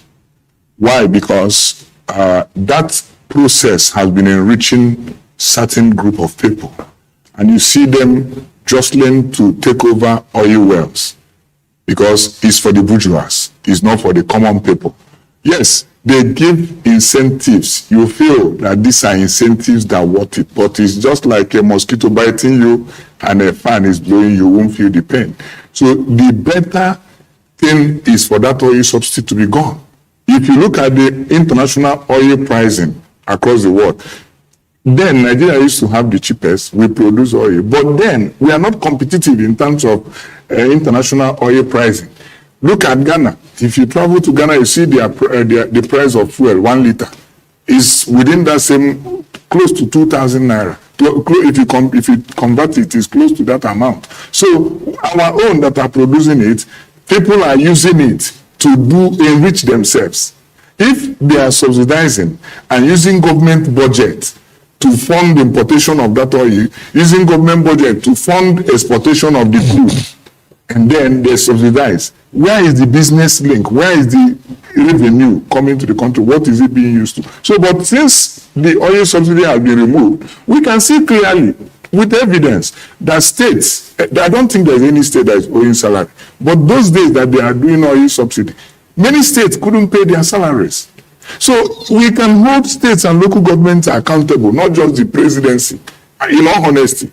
Because opposition is not about attacking individuals, it's about attacking policies and processes. And that is where I belong in my own opposition. You know, it's interesting you say that. And some people will beg to differ because, yes, salaries are no longer being owed. But we seem to have a system where get money, pay salaries, spend the money, wait for the next. I'm from Benue State. I was in Benue State a couple of weeks ago, and I was utterly disappointed at the state of the roads. At the lack of development in the state. The roads that we have from Abuja to Benue, the federal government did that. And so with so much inflow going to the state right now, and you're not seeing a lot of development, you can count on one hand the state governors that are actually doing proper work. Isn't this robbing Peter to pay Paul? But I stated it while I was talking. I said that we can also hold these state governors accountable. Because, you know, institutions has levels of operation. If I do my part, and for example, in this studio, if you do your part, the cameramen do their part, the people inside the studio do their part, we'll have success, and that is why the world is watching us now. But if we are doing our part here, and the cameraman is not doing his part, probably the people in the studio won't get the best. So there will be a breach in operation. So the federal government have done well, making sure that every month, some of these states collect nothing less than over 4 billion naira. You understand? More than that, every month. So what have they done with it? Most of them use it to live in Abuja, stay in Transcorp, and do anything, and try to employ SAs without office, without assignment, you know, just to maintain their political relevance in the state. But beyond that, I think that once money moves from federal government to the state allocations, the states are now responsible to manage their resources. When it gets to the local government, even though the states don't even allow the money to get to the local government, and that is the reason why development are still not felt by the people, because the people that are supposed to take this development to the people are the local government, and they are not being given access to manage the funding. Some of them, they will receive 400 million per month, but the state governor will pocket 350 million and maybe release 50 million for them. They end up just paying the salary, like you said, but they can't construct common rural roads. They can't empower the rural farmers. They cannot build markets in the villages. So, and you see the effect on this rural-urban migration. People keep running away from rural area, but every other place in the world, you see wherever you are, development will get to you there. Let me ask you the question I asked him. 2027 elections, from your experience, a lot of Nigerians will say that elections in Nigeria is determined either by INEC, the courts, or the people. Who do you think determines the next election in Nigeria? The people determines elections, all things being equal, ceteris paribus. It is the people, the citizens of a nation. So there's the idealistic and there's the realistic. Realistically, with what we have on ground today, do you think that's applicable? With what we have today, the people can still decide who governs them. Yes, it is the people that will decide, and that is why there is election date. That election date, INEC is an institution has been mandated to produce ballot paper. And that day, there will be ballot papers in every polling unit. So, how many Nigerians are willing to come out and vote? How many Nigerians are willing to believe? Position in Nigeria is that when you win, INEC have done the right thing. When you don't win, INEC have not done the right thing. But for me, I think election victory should go beyond who wins. It should be about the vote of the people actually count. So if the vote of the people actually count, that result is the reflection of what the people want. No matter how bad you may feel as an opposition leader, but it's a reflection of what the people want. And that is why, for me, as a young man, I've been preaching about institutional development and stability. And part of what has happened in a political system that I've invested 10 years, you're just looking at it. Somebody just came, won an election, wants to become a Lord and personal savior, and now took the party away from the people. Traditional members of the party are still hanging up till now. And none of them have moved to work with these people that have taken over the party. They are still hanging, waiting. If tomorrow you see them working for a certain political party, what will you call them? Betrayers. You call them betrayers, but who betrayed them first? The system and the politicians, they believed them. They trusted. Talking about betrayers, just for NBC, this is just a figure of speech. Nobody is really accusing anybody. Let's talk about policy direction, the ADC, and the average Nigerian watching this. And we tend to focus on the poorest of the poor, the average Nigerian, and everybody basically. But the average Nigerian wants to know why they should support a candidate. What 3 major areas do you think your presidential candidates should focus on to win the election? Okay, first of all, as he said, that he's going to remove the fuel subsidy. I supported him in that, and he also said that he's going to make sure that the education is stable in Nigeria, and health.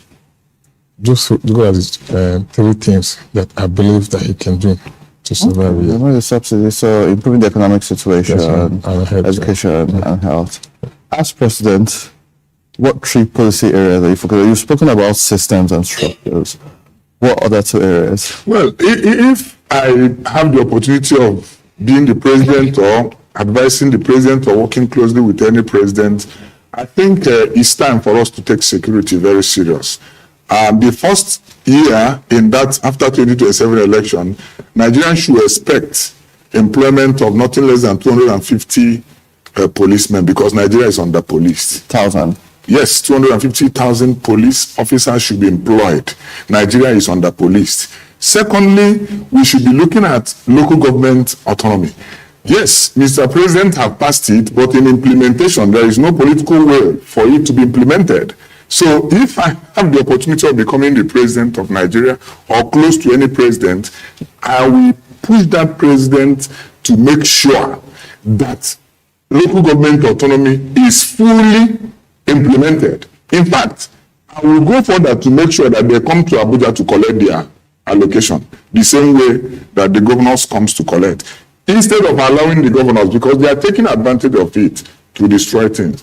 Third, I think the consolidation of the Naira dollar, I will maintain that consolidation.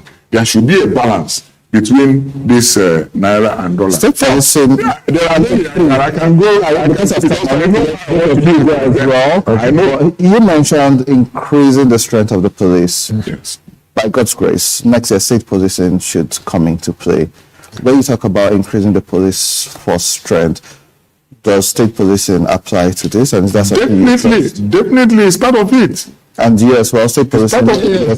State police is very important. So if the president has removed fuel subsidy, like you said, he has introduced state policing, then why aren't the both of you saying he should come back? Did you ask me that question? You mean the current administration now? I'm not saying it should come back. No, I'm saying why aren't you saying, if you have done some of the things which you people are here, you've just said removing subsidy is good.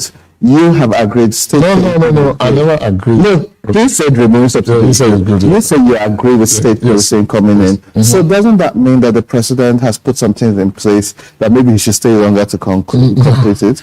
Why? So why do you think he should go? No, not at all. I've done a lot of atrocity. I've done a lot of bad things that make the country to be stagnant today, final word to the voters, because I have 1 minute for each of you. What's your final word to the voters as we get into 2027 elections? Sir? What's your final charge and words to voters as we gear up for the 2027 elections? Okay. 1 minute. Yeah. I just have to advise our citizen, Nigerian citizen, to please go out on that day, on the election day, and cast your vote to the right person, which is my principal, Alhaji Abubakar Atiku. Because whatever the APC or the other the APC is sharing, they shouldn't take it to be anything, because they are suffering today because of what they have been taking, the payment that they have been accepting from the candidates. So I advise them to, mostly the youth should not be used to fight in the election. So I just pray that everything goes on well. Thank you very much. Your final. I can simply say to my Nigerian youths, anything that will not lead us to having a president that is between 40 to 50 years, they should feel free to support whoever they want to support. But for me, I think Nigeria deserves a young president. But if we can have it, whether the former vice president, I'm a very proactive person. Anybody that have been in government from 1999 till date is part of our problem. So if all of them are still in government, we should consolidate. Look at countries that are doing where economic planning takes like 10 years. Let's give somebody 10 years to manage Nigeria. We should assess him by that. I don't believe that every 2 years you change people, every 4 years you change people, but I believe that we should engage the system and make sure that the system is doing We it. shall continue this conversation, because I see Ambassador smiling. We will continue this conversation. We have a couple of months to the election, and when we come, we'll pick up from that about single, long-term. But Nigerians will vote me Ladies and gentlemen, thank you for investing your time watching the Weekend Show. That's all we can take for today. You can watch our show on YouTube, Weekend Show NG. We're also on all social media platforms at AIT_Weekend Show. My name is Andy Madaki. You can check me on all social media platforms. Do have a blessed weekend, and we'll see you next week, Saturday. I'm Selector, and you're now.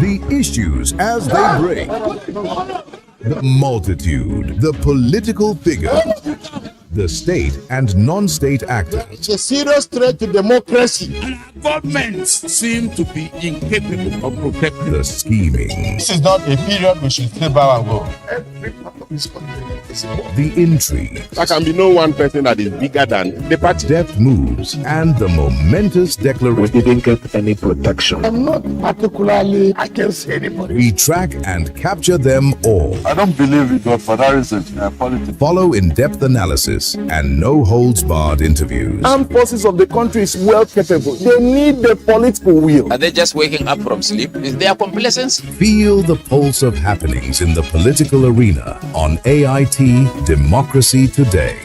Widely acclaimed authority on politics. Monday to Friday, 7 p.m. Nigerian time.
Hello, thanks for joining us. This is Environment Today on Africa Independent Television, and this is a program where we x-ray environmental and public health issues which confront you and I daily, and we also seek experts' opinion on how best they can be addressed. My name is Nkoli Omodu, your regular host on the show. As usual, I'll be your guide throughout the program, but first, I'll take you around the world where we get environment stories and, of course, public health issues which trended in the last one week. I'll be right back after that. As the sun rises daily, our environment changes. Shall we say human, technology, or our negligence towards the environment caused us a lot of global warming, degradation, or pollution?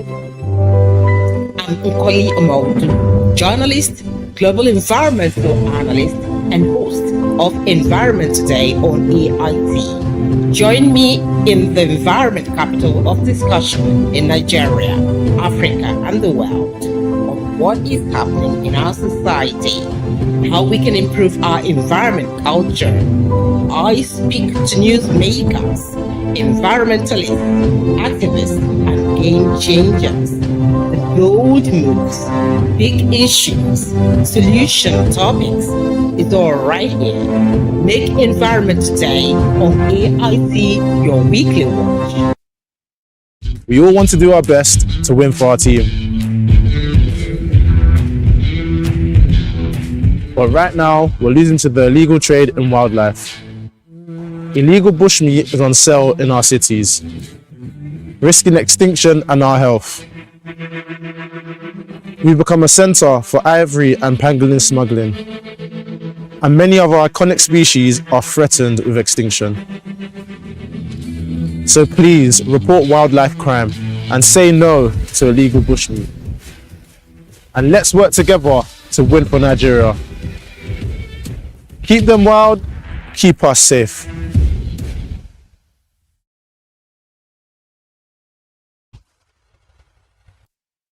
President Emmanuel Macron said fire-hit areas in the Var region of southern France would get the same financial aid as similarly affected parts of the country's southwest. Earlier, the Prime Minister Sébastien Lecornu announced 12 million euros for the southwest. Lecornu later said the total cost of the state for providing the aid could top 100 million euros, including temporary cuts to taxes and social security payments. A wildfire burning for days in a nature reserve in France's northern coastal Parc des Colles region is now under control, according to the top official for the area.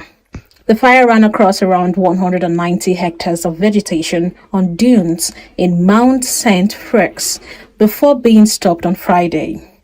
One home was destroyed, but there was no casualties.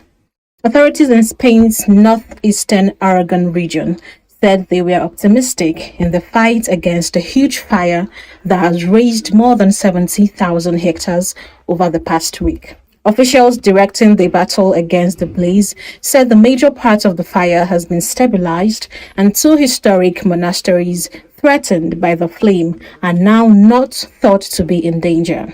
Belgium's biggest wildfire in a century, which has devastated some 3,000 hectares of the High Fence Nature Reserve, halted short of the German border.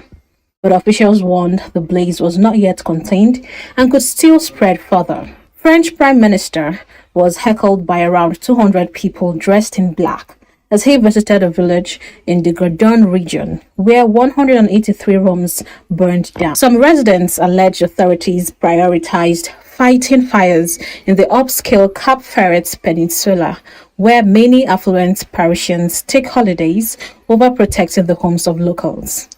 Germany's defense ministry said the 2 military water-bombing helicopters would be sent to Belgium. The German town of Monachaux, close to the border, ordered nearly 30 people living in 2 streets near the frontier to evacuate. The fire service said 2 fires on the Greek island of Salamis near Athens that claimed 2 lives and led to the evacuation of nearly 600 people on boats have been largely extinguished. The fires broke out Sunday near packed beaches on the island just west of Athens that is popularly with day trippers. Though the Civil Protection Agency issued evacuation orders, the fire department said the fire spread in just 7 minutes, owing to strong winds, trapping an elderly couple near their home. 7 of the deaths were recorded in the mountain resort city of Baguio, where a rain-soaked hillside collapsed onto 3 houses. 3 people remain missing while rescuers continue to search under difficult conditions because of the continuing rain and the risk of further landslides. Weather officials say Baguio recorded more than 1,400 millimeters of rain between August 1st and 9th. That is significantly higher than the city's normal rainfall for the entire month of August. Parts of Metro Manila also recorded rainfall equivalent to around 90% of the normal monthly total. Other deaths across Luzon were linked to landslides, drowning, fallen trees and electrocution.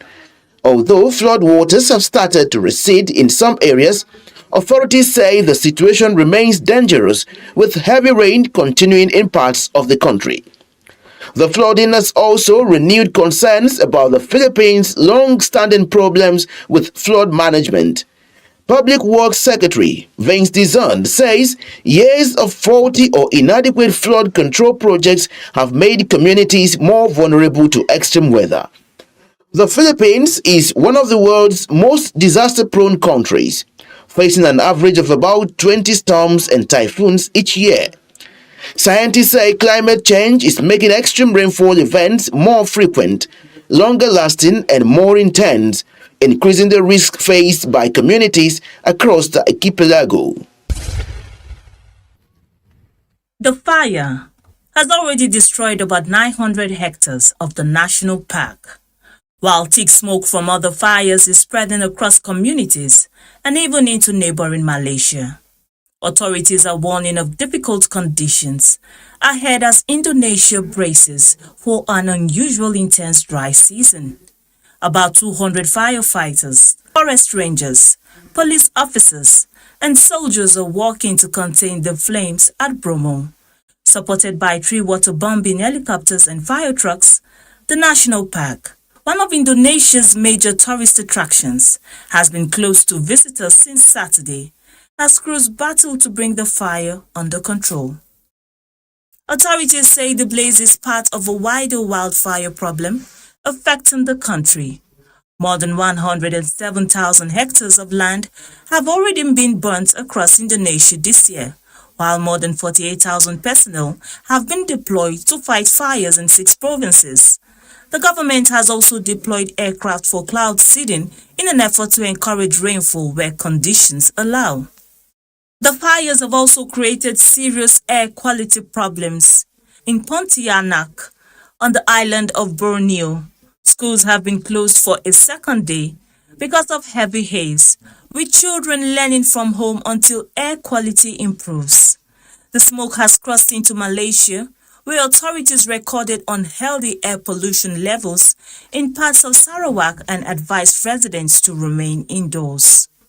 The agency recorded an average temperature of 27 degrees Celsius in July, above the normal average of 26.2 degrees.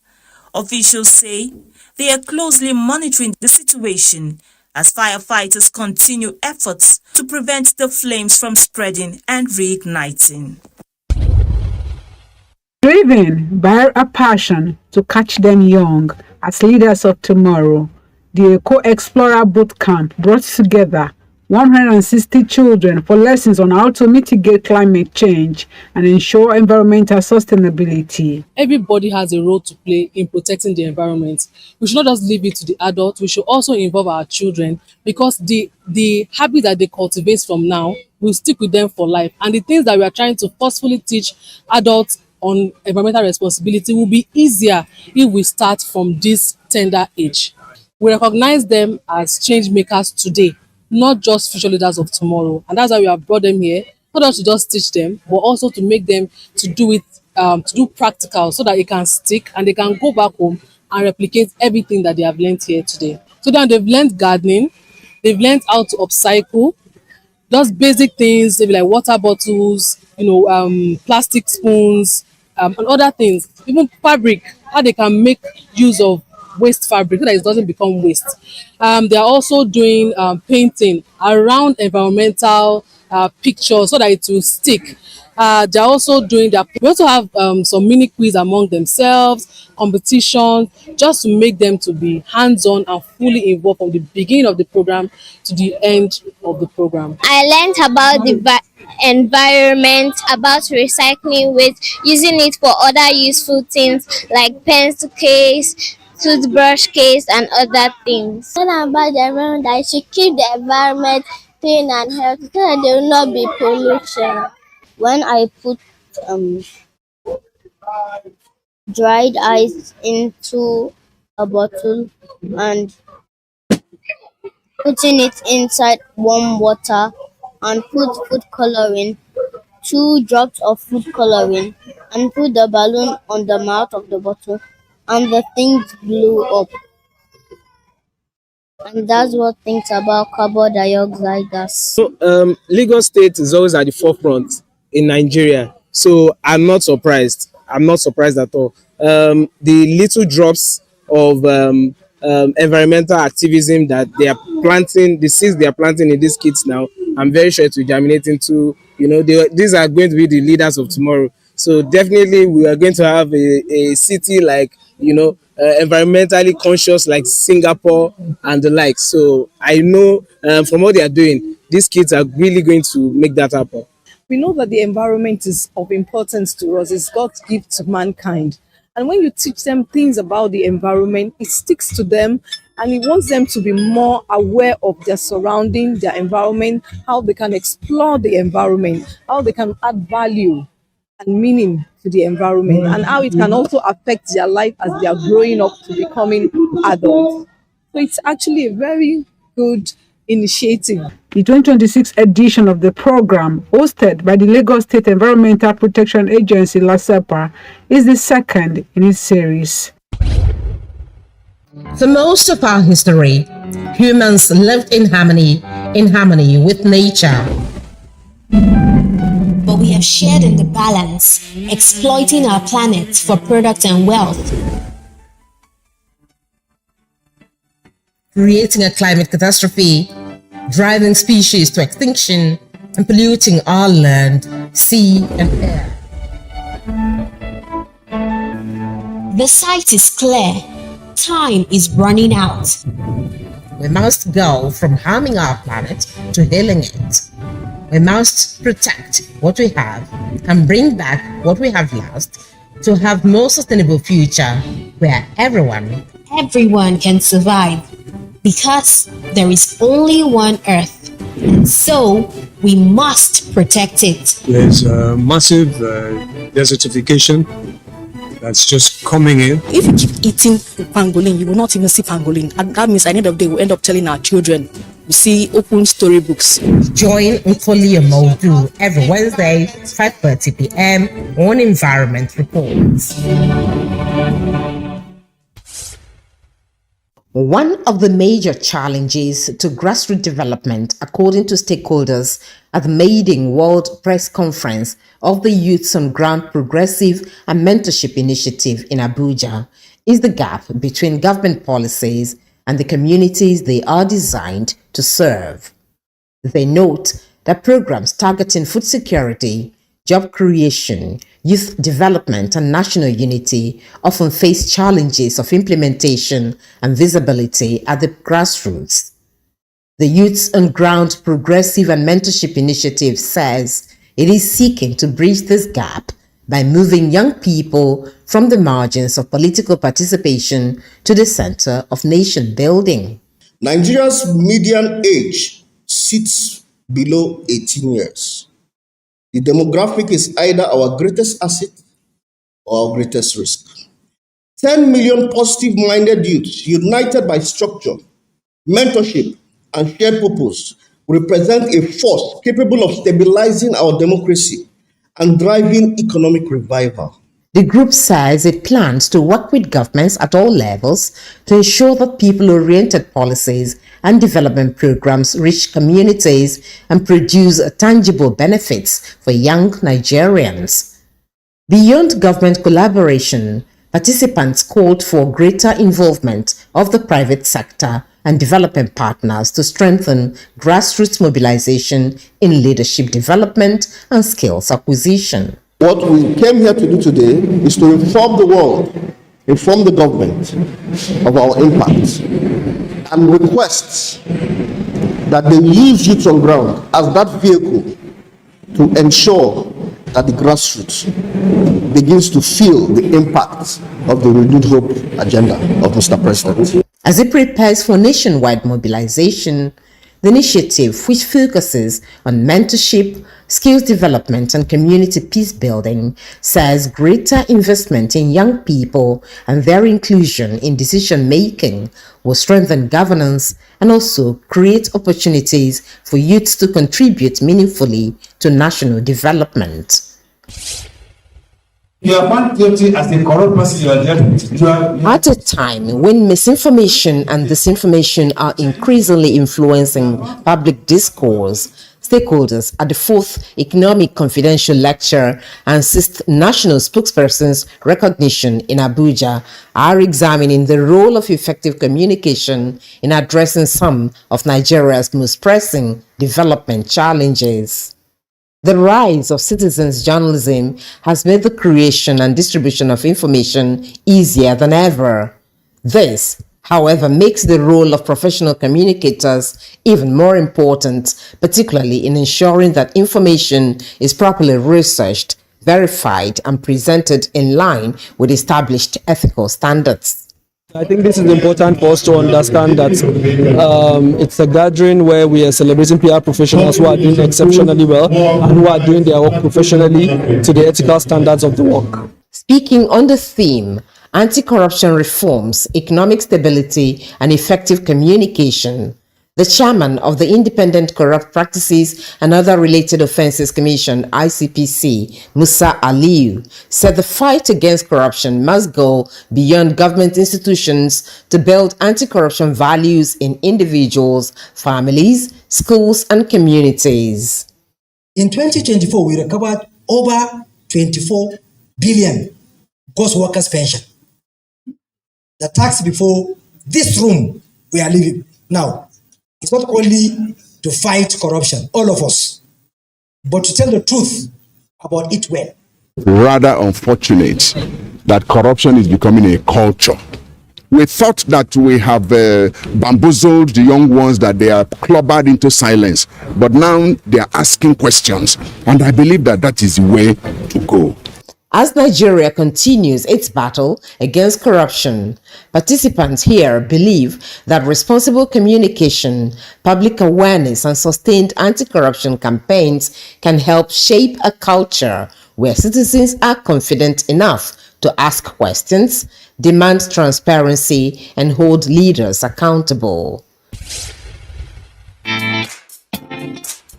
Hello, we're welcoming you to our social media platform for more information about our program, Environment Today. On Facebook, you can reach us on Environment Today.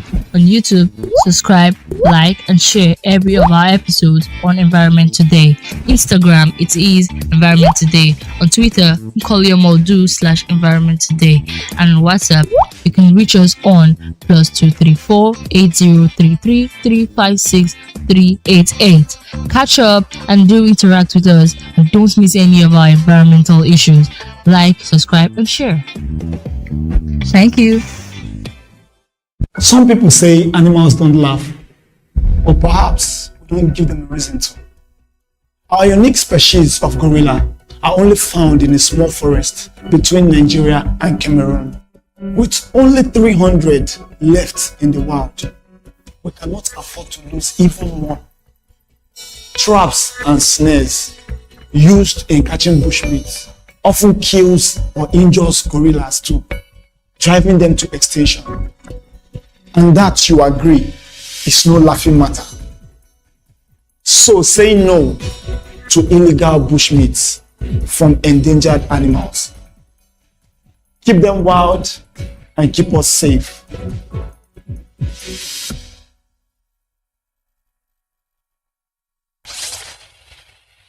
And well, up next is our feedback segment, and this is where you get to hear your views and comments regarding the program. And don't forget to hook up with us on all our social media handles displaying on your screen. It's always a pleasure to hear from you. You can also send us an SMS via our WhatsApp number displaying on your screen. After that, we'll bring your environment quotes for this week.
Okay, so this is where we'll be wrapping up Environment Today for this week. Thank you so much for being a part of it. We'll be back here again same time next week with a fresh package. But until then, please remember that environment is life. So do your bit, I'll do mine so we can preserve it. From everyone on the Environment Today crew, here's wishing you the very best. My name is Nkoli Omodu. Bye for now.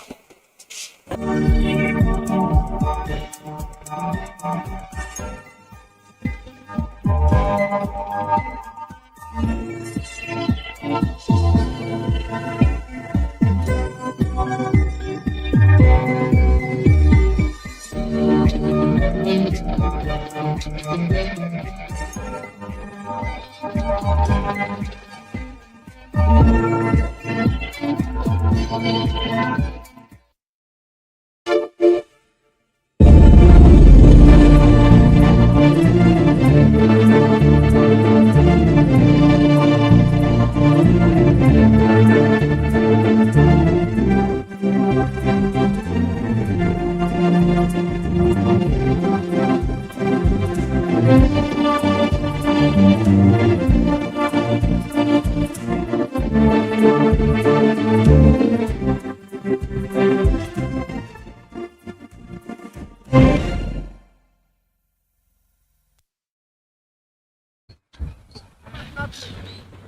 Inside our boat, more than 100 people from Gambia. Some people are Nigerians, some people are from Liberia, many countries in Africa. The day we try to cross, our boat have problem. And the weather also is not that much good. The water is coming inside our boat, so we decided to return back. Because if we want to continue, we may all die there.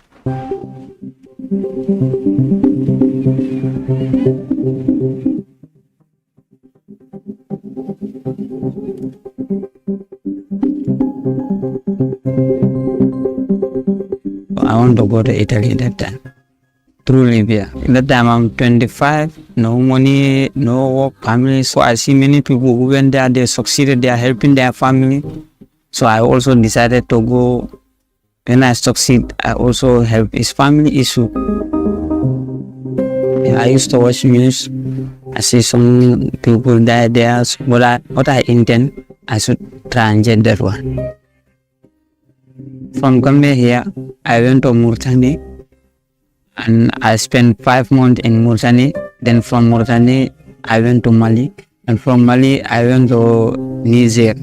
Niger, we spent some months there. Then from Niger, we went to Libya. I stayed in Libya 1 year, some months. The whole journey took me 2 years, some months. We are doing construction works and more work so that you can get money. In Libya, you go to Sabah, from Sabah to Tripoli, and from Tripoli, you go to Riverside, where they take boat to cross. We spend some months at Riverside, try to cross, but unfortunately, we cannot. Yeah. The main reason of migration in the country is for economic reason. Since 2017, we have more than 7,000 returnees. Contrary to the common understanding, they are usually educated. They were working before deciding to travel abroad. In terms of return, they are mostly coming from Libya, but also Niger because it's a transit country. But when we look at main interest, it's Europe, basically. Last year in Libya for more time, then I decided to come back. We went to Riverside again. Soldiers, they come there again, they cut everyone. They take you to prison. I'm in prison for 2 months. It's very hard. Food is problem there. The place is not that much clean. And beating also, they will come there and beat people. They will collect everything from you. After then, even people came there and they try to decide to return everyone, those who are in prison.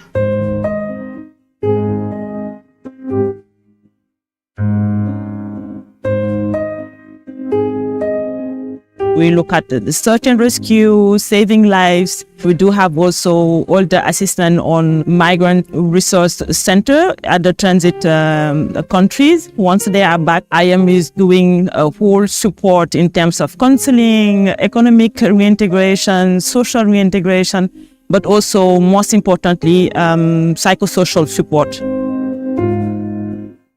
I never want to come back here. I want to continue on my journey. I'm very sad, because the money I spend, I lose everything, and to come and start zero. It could be more than $100,000, but no option. The place you are, you cannot go out there, you cannot escape.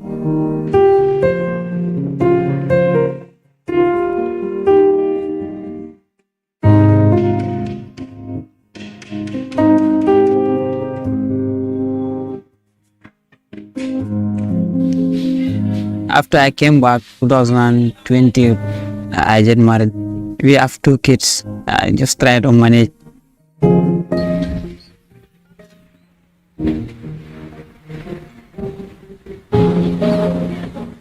My dream, I want to open my own shop, aluminum work. You can have money in Gambia here, but I'm lacking materials and also financial support. I will not try the journey again. Too dangerous, too risky. Now, if I will live by aeroplane, but not through back here.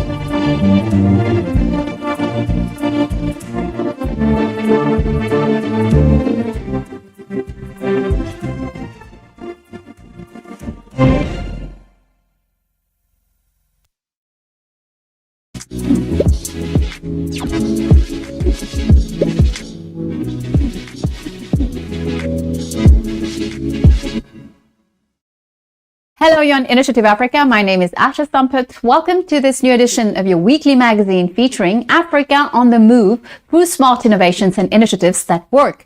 Let's get on the show with our top stories today. Documentary director, photographer, but also writer, Oswald Levat is a multifaceted talent. This Cameroonian by birth has been writing since the age of 14. She's the author of The Aquatics, a beautiful fresco on the emancipation of an African woman against a backdrop of social and family pressures. The novel was crowned with the first prize for Pan-African literature awarded by the African Union. She's our guest of the week. How to stop being defined by others, to be no longer defined by how men see us, the patriarchal view, and reinventing oneself. How an income-generating activity can precipitate an environmental disaster. We are heading for the Congo Basin, where the practice of smoking fish threatens the forests. When you go fishing, there are days when a lot of fish come out. Sometimes, when they don't sell all that fish, they have to smoke it.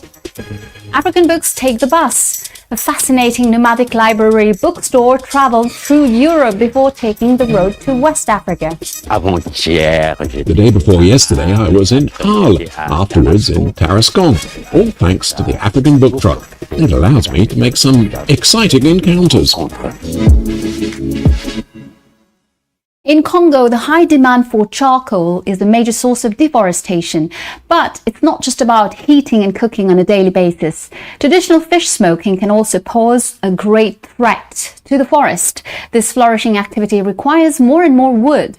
Hence, in the Congo Basin in general, and in the Republic of Congo in particular, the traditional smoking of fish is accelerating deforestation. A report in Pointe-Noire by Jean-David Miamlé and Brice Kinou. This is a smoked herring, the famous makwala, a very popular fish in the Congo. Its production is intrinsically linked to the exploitation of the forest. The Congo Basin is 268 million hectares of forest. That is 70% of Africa's forest cover and 6% of the world's forest area. The forests of the Republic of Congo occupy just over 10% of this space, or 22,410,682 hectares, according to the Congo Basin Forest Partnership. The production of makwala has already ruined the mangroves of Pointe-Noire. Now the wood from the surrounding forests, as in Mayombe or Kwilu, are being targeted. On 1 hectare, there can be around 700 trees, 1,000 or 250 or 500. It depends. One thing is sure, in a month, I can cut down trees on a perimeter of 3,000 meters by 100 meters. Congolese legislation does not yet address the issue of small loggers, who are nevertheless very dynamic. Ignored by the tax services in particular, they are still evolving in the informal sector, with a simple chainsaw as their main asset. I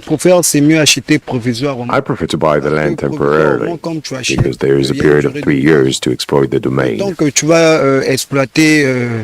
In less than a month, during the exploitation period, you can buy another property to continue the exploitation.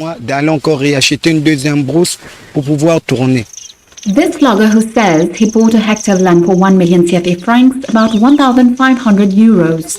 He specifies that his approach initially consisted of obtaining a long 3-year lease from a village chief. Then, the income earned before the end of the lease allows the buyer to definitely buy 1 or several plots of forest and thus continue the operating cycle. Obviously, there's a close link between the quantity of fish to be smoked and the exploitation of wood. For 20 crates, the wooden content is 2 tricycles when fully loaded.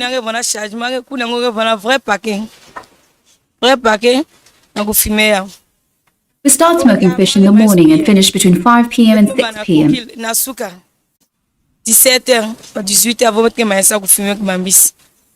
Time to spread and turn the fish over the oven, it's difficult work.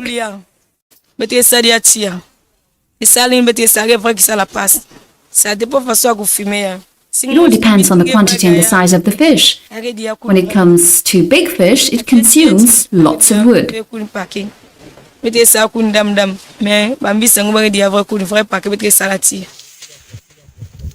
Civil society representatives warn against reckless exploitation of the forest. When you go fishing, there are days when a lot of fish come out. Sometimes, when they don't sell all that fish, they have to smoke it. If there is a lot of fish to smoke, a lot of wood is used. And if we use a lot of wood, it means that we have to use a lot of wood in our forests. And if we cut a lot of wood, it becomes a danger for humanity. Because as you know, today the forest plays a very important role for our survival, because the forest tries to store carbon dioxide to emit oxygen. It is not known exactly how much wood is taken for smoking fish. In 2007, a World Bank study revealed that an inhabitant of Congo used 1 cubic meter of wood per year for a total production of 100 million cubic meters. Half of it is for firewood. With demographic pressure, demand is such that more and more wood is needed to supply the market with charcoal, firewood, or for smoking fish. During COP26, the Congo Basin states, together with the international community, adopted a set of measures called the Glasgow Pact. In particular, it recommends the abandonment of the financing of fossil fuels. A specific separate 1.5 billion agreement for Congo's forests, targeting, among other things, the need to halve the use of charcoal for cooking over the next 5 years. Solutions already exist, such as fish smoking ovens, imported or locally made. The equipment you see is a modern and aroma injection smoker whose main fuel is gas, but the aromas can be varied. You can fit more than 300 kilos of product in the smoker, and it can smoke around more than 300 kilos of fish per hour. The smoking time is much shorter. Here, in an hour, one can already smoke and dry products. On the other hand, traditional smoking techniques, sometimes take days. Scattered initiatives already exist to reconcile fish smoking and sustainable forest exploitation. Alongside the experimentation with improved ovens that consume less firewood, there's also the use of fish smoking ovens. All these innovations, carried out by NGOs, the FAO, or independent researchers, have the advantage of saving forests from destruction. The whole challenge is to popularize and finance these discoveries in order to sustainably preserve the forests of Congo in particular. Now it's time to meet our guest, Oswald Lovat. She takes us to a fictional African country, Zamboina, where a woman named Katme is torn between tradition, the weight of marriage and social control on the one hand and emancipation on the other. It is the captivating and tragic universe of her novel, Les Aquatiques, The Aquatics in English. Oswald Lovat was born in Cameroon before traveling the world, an atypical itinerary made up of unusual choices that nourished the gestation of her first book, as she told Laurence Strass.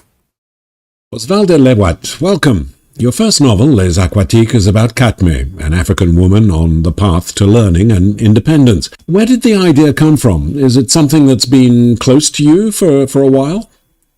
Bonjour Laurence. Les Aquatiques, c'est l'histoire de Katme. Hello, Laurence. Les Aquatiques is the story of Katme, who is a woman in her 30s and who is married to a man of influence. Et elle a une vie conventionnelle et rangée. Et un jour, son meilleur ami... She has 2 children and has an average, well-ordered life. Then one day, her best friend, who she considers as her brother, is arrested and put in prison. This event changes her life, and Katme begins to question herself and then questions everything she thought she had built. Her home, her life choices, her choices as a woman. L'idée m'est venue au fil des années. The idea came to me over the years. I believe I was inspired by the women I saw around me. Women who were bright, intelligent, and who, for the sake of social conformity, had often given up on being who they really wanted to be, and for the sake of the community, remained in the social circle. although at odds with themselves. Le confort de la communauté, rester dans le groupe, se retrouver en porte-à-faux avec elle-même. Donc Katme est un peu l'archétype de ces femmes-là. So Katme is the epitome of these women. The story was also based on my own experience. Ever since I was very young, I made choices that often ran against the trend. I decided to refuse the diktat of the group, of the community, and find my own path. Un chemin propre. Et Katme, c'est pas mon histoire. But Katme is not my story. Katme is not me. Let's say she's a character that I thought of like myself, but in reverse. For Katme, it is very late in her life when she decides to reinvent herself on a path of self-determination. You also deal with the African taboo subject of homosexuality. Can books help overcome such taboos? Dans Les Aquatiques, le personnage, un des personnages. In Les Aquatiques, one of the central characters is Samuel, who is a sculptor and he's gay. He will face a lot of problems since he lives in a society that condemns homosexuality. Qui est homophobe. Déjà parce que autour de lui it's homophobic and it's something that's condemned both socially and legally. He's attacked on two fronts. Firstly by his own relatives, often the case in African countries where homosexuality is repressed, and secondly by the law. Comme c'est souvent le cas dans plusieurs pays africains où l'homosexualité est réprimée, et par la loi. Au-delà du thème, ce que je voulais, c'était de montrer un être. Beyond this theme, I wanted to show someone who's in fact caught in the vice of a society that doesn't understand him, that excludes him because he's different. Qui l'exclut parce qu'il est différent. Donc c'est vraiment la question de l'altérité. It's really this question of otherness, of difference that interested me. Through literature, I wanted to show people who find themselves excluded and belittled simply because they don't correspond to the established norm or what we think is the norm. Ce qu'on pense être la norme. In Katme's imaginary land, are you also attacking the weight of tradition and of religion and powerful politico-social controls? Is it something that undermines society on the continent, in your opinion? Le pays dont je parle dans le roman, c'est le Zamboina. C'est un pays effectivement. The country in the novel is Zamboina. It's a country where there's in fact tough social controls, where the political and the intimate merge. Puisque les lois peuvent. Since the laws interfere with people's private lives and decide what is allowed, it's a question that is interesting because these realities can be found elsewhere. Realities in Africa are imposed by society. C'est une question qui est intéressante parce que c'est des réalités qu'on peut retrouver aussi ailleurs. C'est des réalités.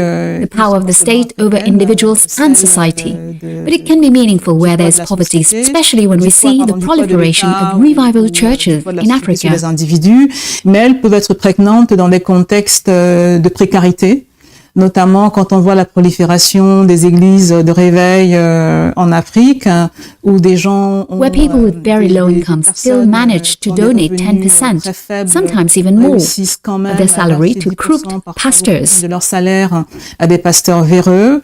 Lorsqu'on voit encore le poids It improves the influence of religion without naming a particular church on the lives of individuals and how it can authorize and then dictate a standard of life that can be very oppressive. Et puis dicter des normes de vie qui sont parfois très oppressives. Donc oui. So the answer to your question is yes. Mais en même temps, il y a des mouvements sociaux, il y a une société civile qui est très active. At the same time, there are social movements. There's an active civil society. There are activists, social and political campaigners who are trying to maybe not quite reverse the trend, as for now that's difficult, but who are introducing a more balanced approach. Et donc le roman Les Aquatiques, c'est aussi. And the novel Les Aquatiques is also about questioning social conditioning, which the majority are resigned to or have accepted. Par la majorité, parce que beaucoup ont démissionné. For Katme, your novel's heroine, there is a ray of hope, the promise of emancipation. Are you also optimistic for African women today? Alors, Katme, c'est une femme qui a construit sa vie sur des renoncements. Katme is a woman whose life has been a long series of surrenders and compromises by default, until the day she realizes that she can no longer continue like this and decides that for what she wants to become, she must give up what she has. That's the big question we ask ourselves as women, how to stop being defined by others, to be no longer defined by how men see us, the patriarchal view. Du mal, le regard patriarcal, et se réinventer. And reinventing oneself, it's the path she follows, a difficult path for all women, a hard path for women in Africa. But I believe that it's a path that they are bravely trying to follow today. Welcome to the second part of our show. We remain in the field of African literature and its enthusiasts. Faced with competition from major Western houses, the African publishing sector is struggling to develop, and the impact of COVID-19 has not helped matters. It has been 2 years since it experienced a decline in its activity on the continent, but a French association based in Arles, in France, wants to take literature from the continent on a journey. Parole Indigo, that's its name, offers an original solution, to say the least, an African book truck or a traveling library to promote African authors and publishing. Our journalist Lionel Cauchois followed part of its journey. The vehicle, known as a fast bus in Senegal, began its journey in the south of France and now is turning a few heads in the streets of Paris. Financed by crowdfunding and public funds, the brightly decorated library-cum-bookshop on wheels has travelled across the country to reach its destination, the Paris Plage. The aim is to offer the locals a taste of a made-in-Africa literature. L'African Book Truck, The African Book Truck is the idea of creating a mobile bookstore library that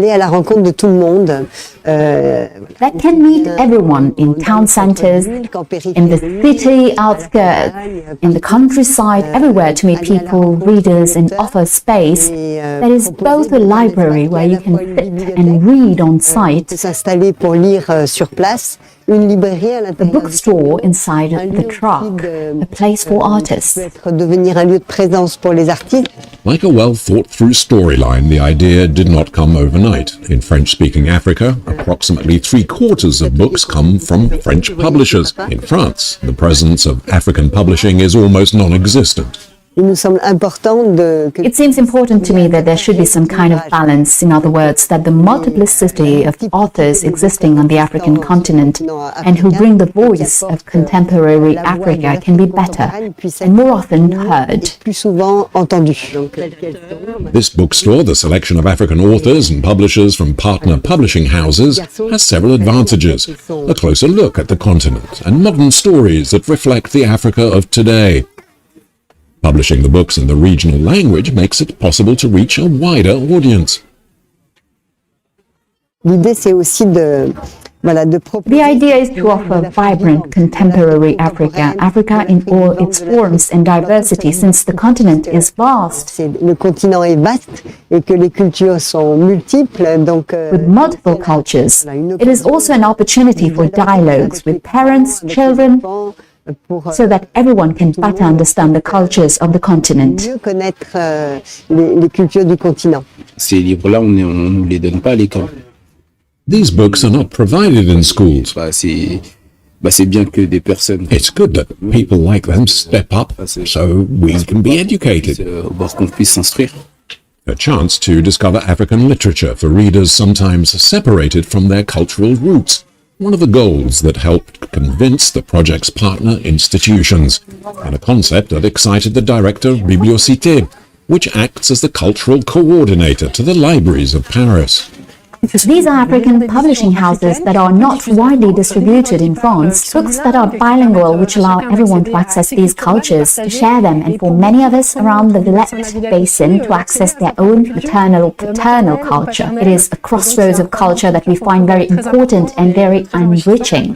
Meeting the challenge faced by African authors and publishers to export their work beyond their own borders, the Nomadic Bookstore uses local distribution and communication to help spread the word about the continent's authors, a method that invites the public to share in the joys of reading. and a rich cultural diversity.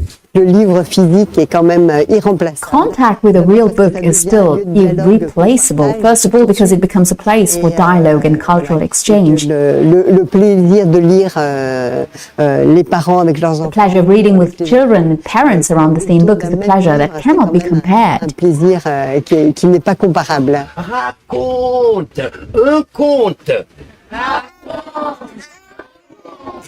Beyond discovering new cultures, the travelling library uses workshops, meetings and book fairs to offer visitors the opportunity to learn about the wealth of modern African creativity, a sounding board for these African authors. Thanks to the African Book Truck, I work in different places. The day before yesterday, I was in Arles, afterwards in Tarascon. All thanks to the African Book Truck. It allows me to make some exciting encounters. The African Book Truck has met with success at institutions and festivals. It will continue to travel through France and Europe for another 3 years, then return to West Africa, where an Ivorian publishing house will take over and continue promoting African authors. A homecoming for the mobile ambassador of African publishing and its many stories, and a children's novel about the adventures of the African Book Truck by author-illustrator Christian Epagna is soon expected to be rolling off the presses. Let's now get back to Oswald Lewat for the second part of her interview. She tells us how she became a writer, how she sees the effervescence of contemporary African literature, and why this desire for literature from the continent must be encouraged. Let's listen to her. Oswalde Lewat, you were born in Cameroon. You studied in Cameroon and France, straddling two cultures, two countries that maintain a close but complex relationship. Is it hard for you? J'ai grandi au Cameroun. I grew up in Cameroon. Much later, I was able to settle in France. J'ai vécu avant ça au Canada et dans d'autres pays africains. Before that, I lived in Canada and in other African countries. It's a bit of a cliché, but I feel enriched by my differences. Quand je suis en France, it might seem banal, but it's true. When I'm in France, I'm a black, racialized woman. And to others, I can seem different, certainly. Je peux être différente, effectivement. Quand je suis en Afrique aussi, when I'm in Africa, I can also be different because maybe my accent is different to the locals. Maybe my life choices or tastes, or a whole part of my culture differs from the local people. Having said that, qui est moins en résonance avec les personnes qui vivent sur place. Et en même temps, c'est des différences. It's the differences that have enriched me enormously, that have opened my eyes to the world, that have allowed me to understand that others are really us. L'autre, c'est nous. Donc c'est un vrai enrichissement. C'est vraiment un vrai enrichissement. It's an enriching process that has its difficulties as there are times. Il y a des situations où je me suis demandé si je ne When I wondered if I wasn't enough of this or of that, but that's all part of life. L'épaisseur d'une vie. You began writing at 14. How did you start and what's your writing routine today? Alors j'ai voulu écrire très jeune. J'avais lu à 12 ans Cyrano de Bergerac, ça a été mon choix. I've wanted to write since I was very young. I read Cyrano de Bergerac when I was 12 and something in me clicked and I decided to become a writer. At 14 I wrote a first novel. I was not very good. I've always written not just novels but poems too. I wrote non-fictional for my documentaries. I wrote short screenplays and short stories. Les Aquatiques, which is my first novel, took a long time coming. Les Aquatiques est mon premier roman a été long et en réalité pour moi écrire c'est une lutte quotidienne mais en même temps To be honest, I find writing a daily struggle, but I know when I write I'm where I have to be. Without writing, my life would be meaningless. Ça a l'air emphatique de dire ça, mais c'est absolument vrai. That sounds dramatic, but it's absolutely true. I have a routine. I try to write every day in the morning when I wake up. I don't put it off because I can procrastinate a lot. I write on my computer, I write on my phone, I write on scraps of paper. I write all the time by any means. I always have a sheet of paper handy. I jot down ideas all the time, and then despite all this I try to have some discipline, without which I think writing is actually impossible. Sans laquelle je pense le travail d'écriture n'est pas possible. What sort of reception did your book have in Africa, and who are your readers? Le roman est disponible dans certains pays. The book is available in some African countries, unfortunately not in all countries. In the countries where it's been read, I've had positive feedback from the most part, and some less positive since I think some people might have been uncomfortable with the subjects that are covered in the book. The question of female emancipation, the question of homosexuality and power games. L'émancipation féminine, la question de l'homosexualité, et puis des jeux de pouvoir. Le Zamboana, c'est Zamboana is an imaginary country. Miroir à plusieurs pays du continent africain, et ça peut. But it also mirrors several countries on the African continent, and that can be embarrassing. Overall, I'd say that the novel was very well received. It will be more widely distributed at the end of the year thanks to publishers Éditions Nimba in Côte d'Ivoire, who will issue a less expensive version for the African public, since now it's being sold at a European price on the African continent. Il est vendu à un prix européen sur le continent africain. To pick up on your comments, how do you see the future of literature on the continent, bearing in mind the economic costs of publishing, which can discourage writers from the diaspora? Aujourd'hui, en Afrique, le nombre d'écrivains. Today, the number of writers, of authors, is increasing rapidly in Africa. Il y a de plus en plus de gens qui écrivent. More and more people are writing and being published. African authors shine in the literary universe and shone particularly brightly last year, in 2021, on the African continent itself. Un peu partout, notamment l'année dernière, en 2021. Sur le continent africain, ça reste compliqué. It's complicated though, since the publishing houses receive little financial support from the state. For publishing houses, booksellers, libraries, the whole book economy is very weak everywhere. Une économie qui est très fragile partout. C'est un secteur qui devrait bénéficier d'un. This is a sector that could benefit from significant support from countries in Africa, but remains very fragile. Il reste encore très fragile, donc. Il y a quand même des volontés très fortes, et ça c'est extraordinaire. There's still some very determined people out there, and it's extraordinary to see those who manage to publish books, sometimes under difficult conditions, who believe in books and who believe literature can contribute to broadening imaginations, even reinventing society. Réinventer une société, même si c'est très prétentieux de dire ça. It might be pretentious to say, but when you know, as Sartre wrote in Nausea, his book was not much help to a starving child. But even if literature no longer has the prestige it had on the African continent, it remains a very important vehicle for self-awareness or reinventing oneself. It is for me, anyway. D'éveil, en tout cas, ça l'a été pour moi.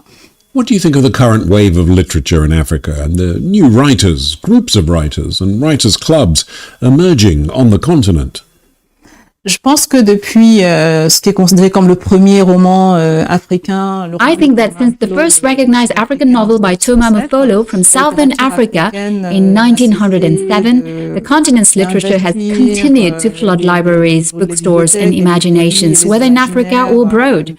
There's still work, important work to be done. Il y a encore du travail à faire, il y a un travail important à But there is a pool of important writers. Il y a un vrai désir de littérature. There's a real desire for literature, and this must be helped along, must be supported by the state, by the public authorities, since the economy of books is fragile. Des livres, l'Union africaine a créé son premier grand prix de littérature. The African Union's first Grand Prix for literature was awarded to Les Aquatiques. I'm delighted to say, at the same time, beyond the actual prize itself, the Grand Prix must be a message for the countries of the African Union that literature is a sector that has to thrive, since it's an essential part of education. Puisqu'il fait partie des moyens d'éducation, qu'il permet à la culture and allows culture to be shared. Above all, it awakens the imagination of Africa's youth. It is important that beyond the prize, they should go, individual countries at the local level, they should go much further. They should realize that literature is not just an accessory. N'est pas juste un accessoire. On l'a vu pendant le confinement. We saw it during the confinement. We remembered how vital it was to be able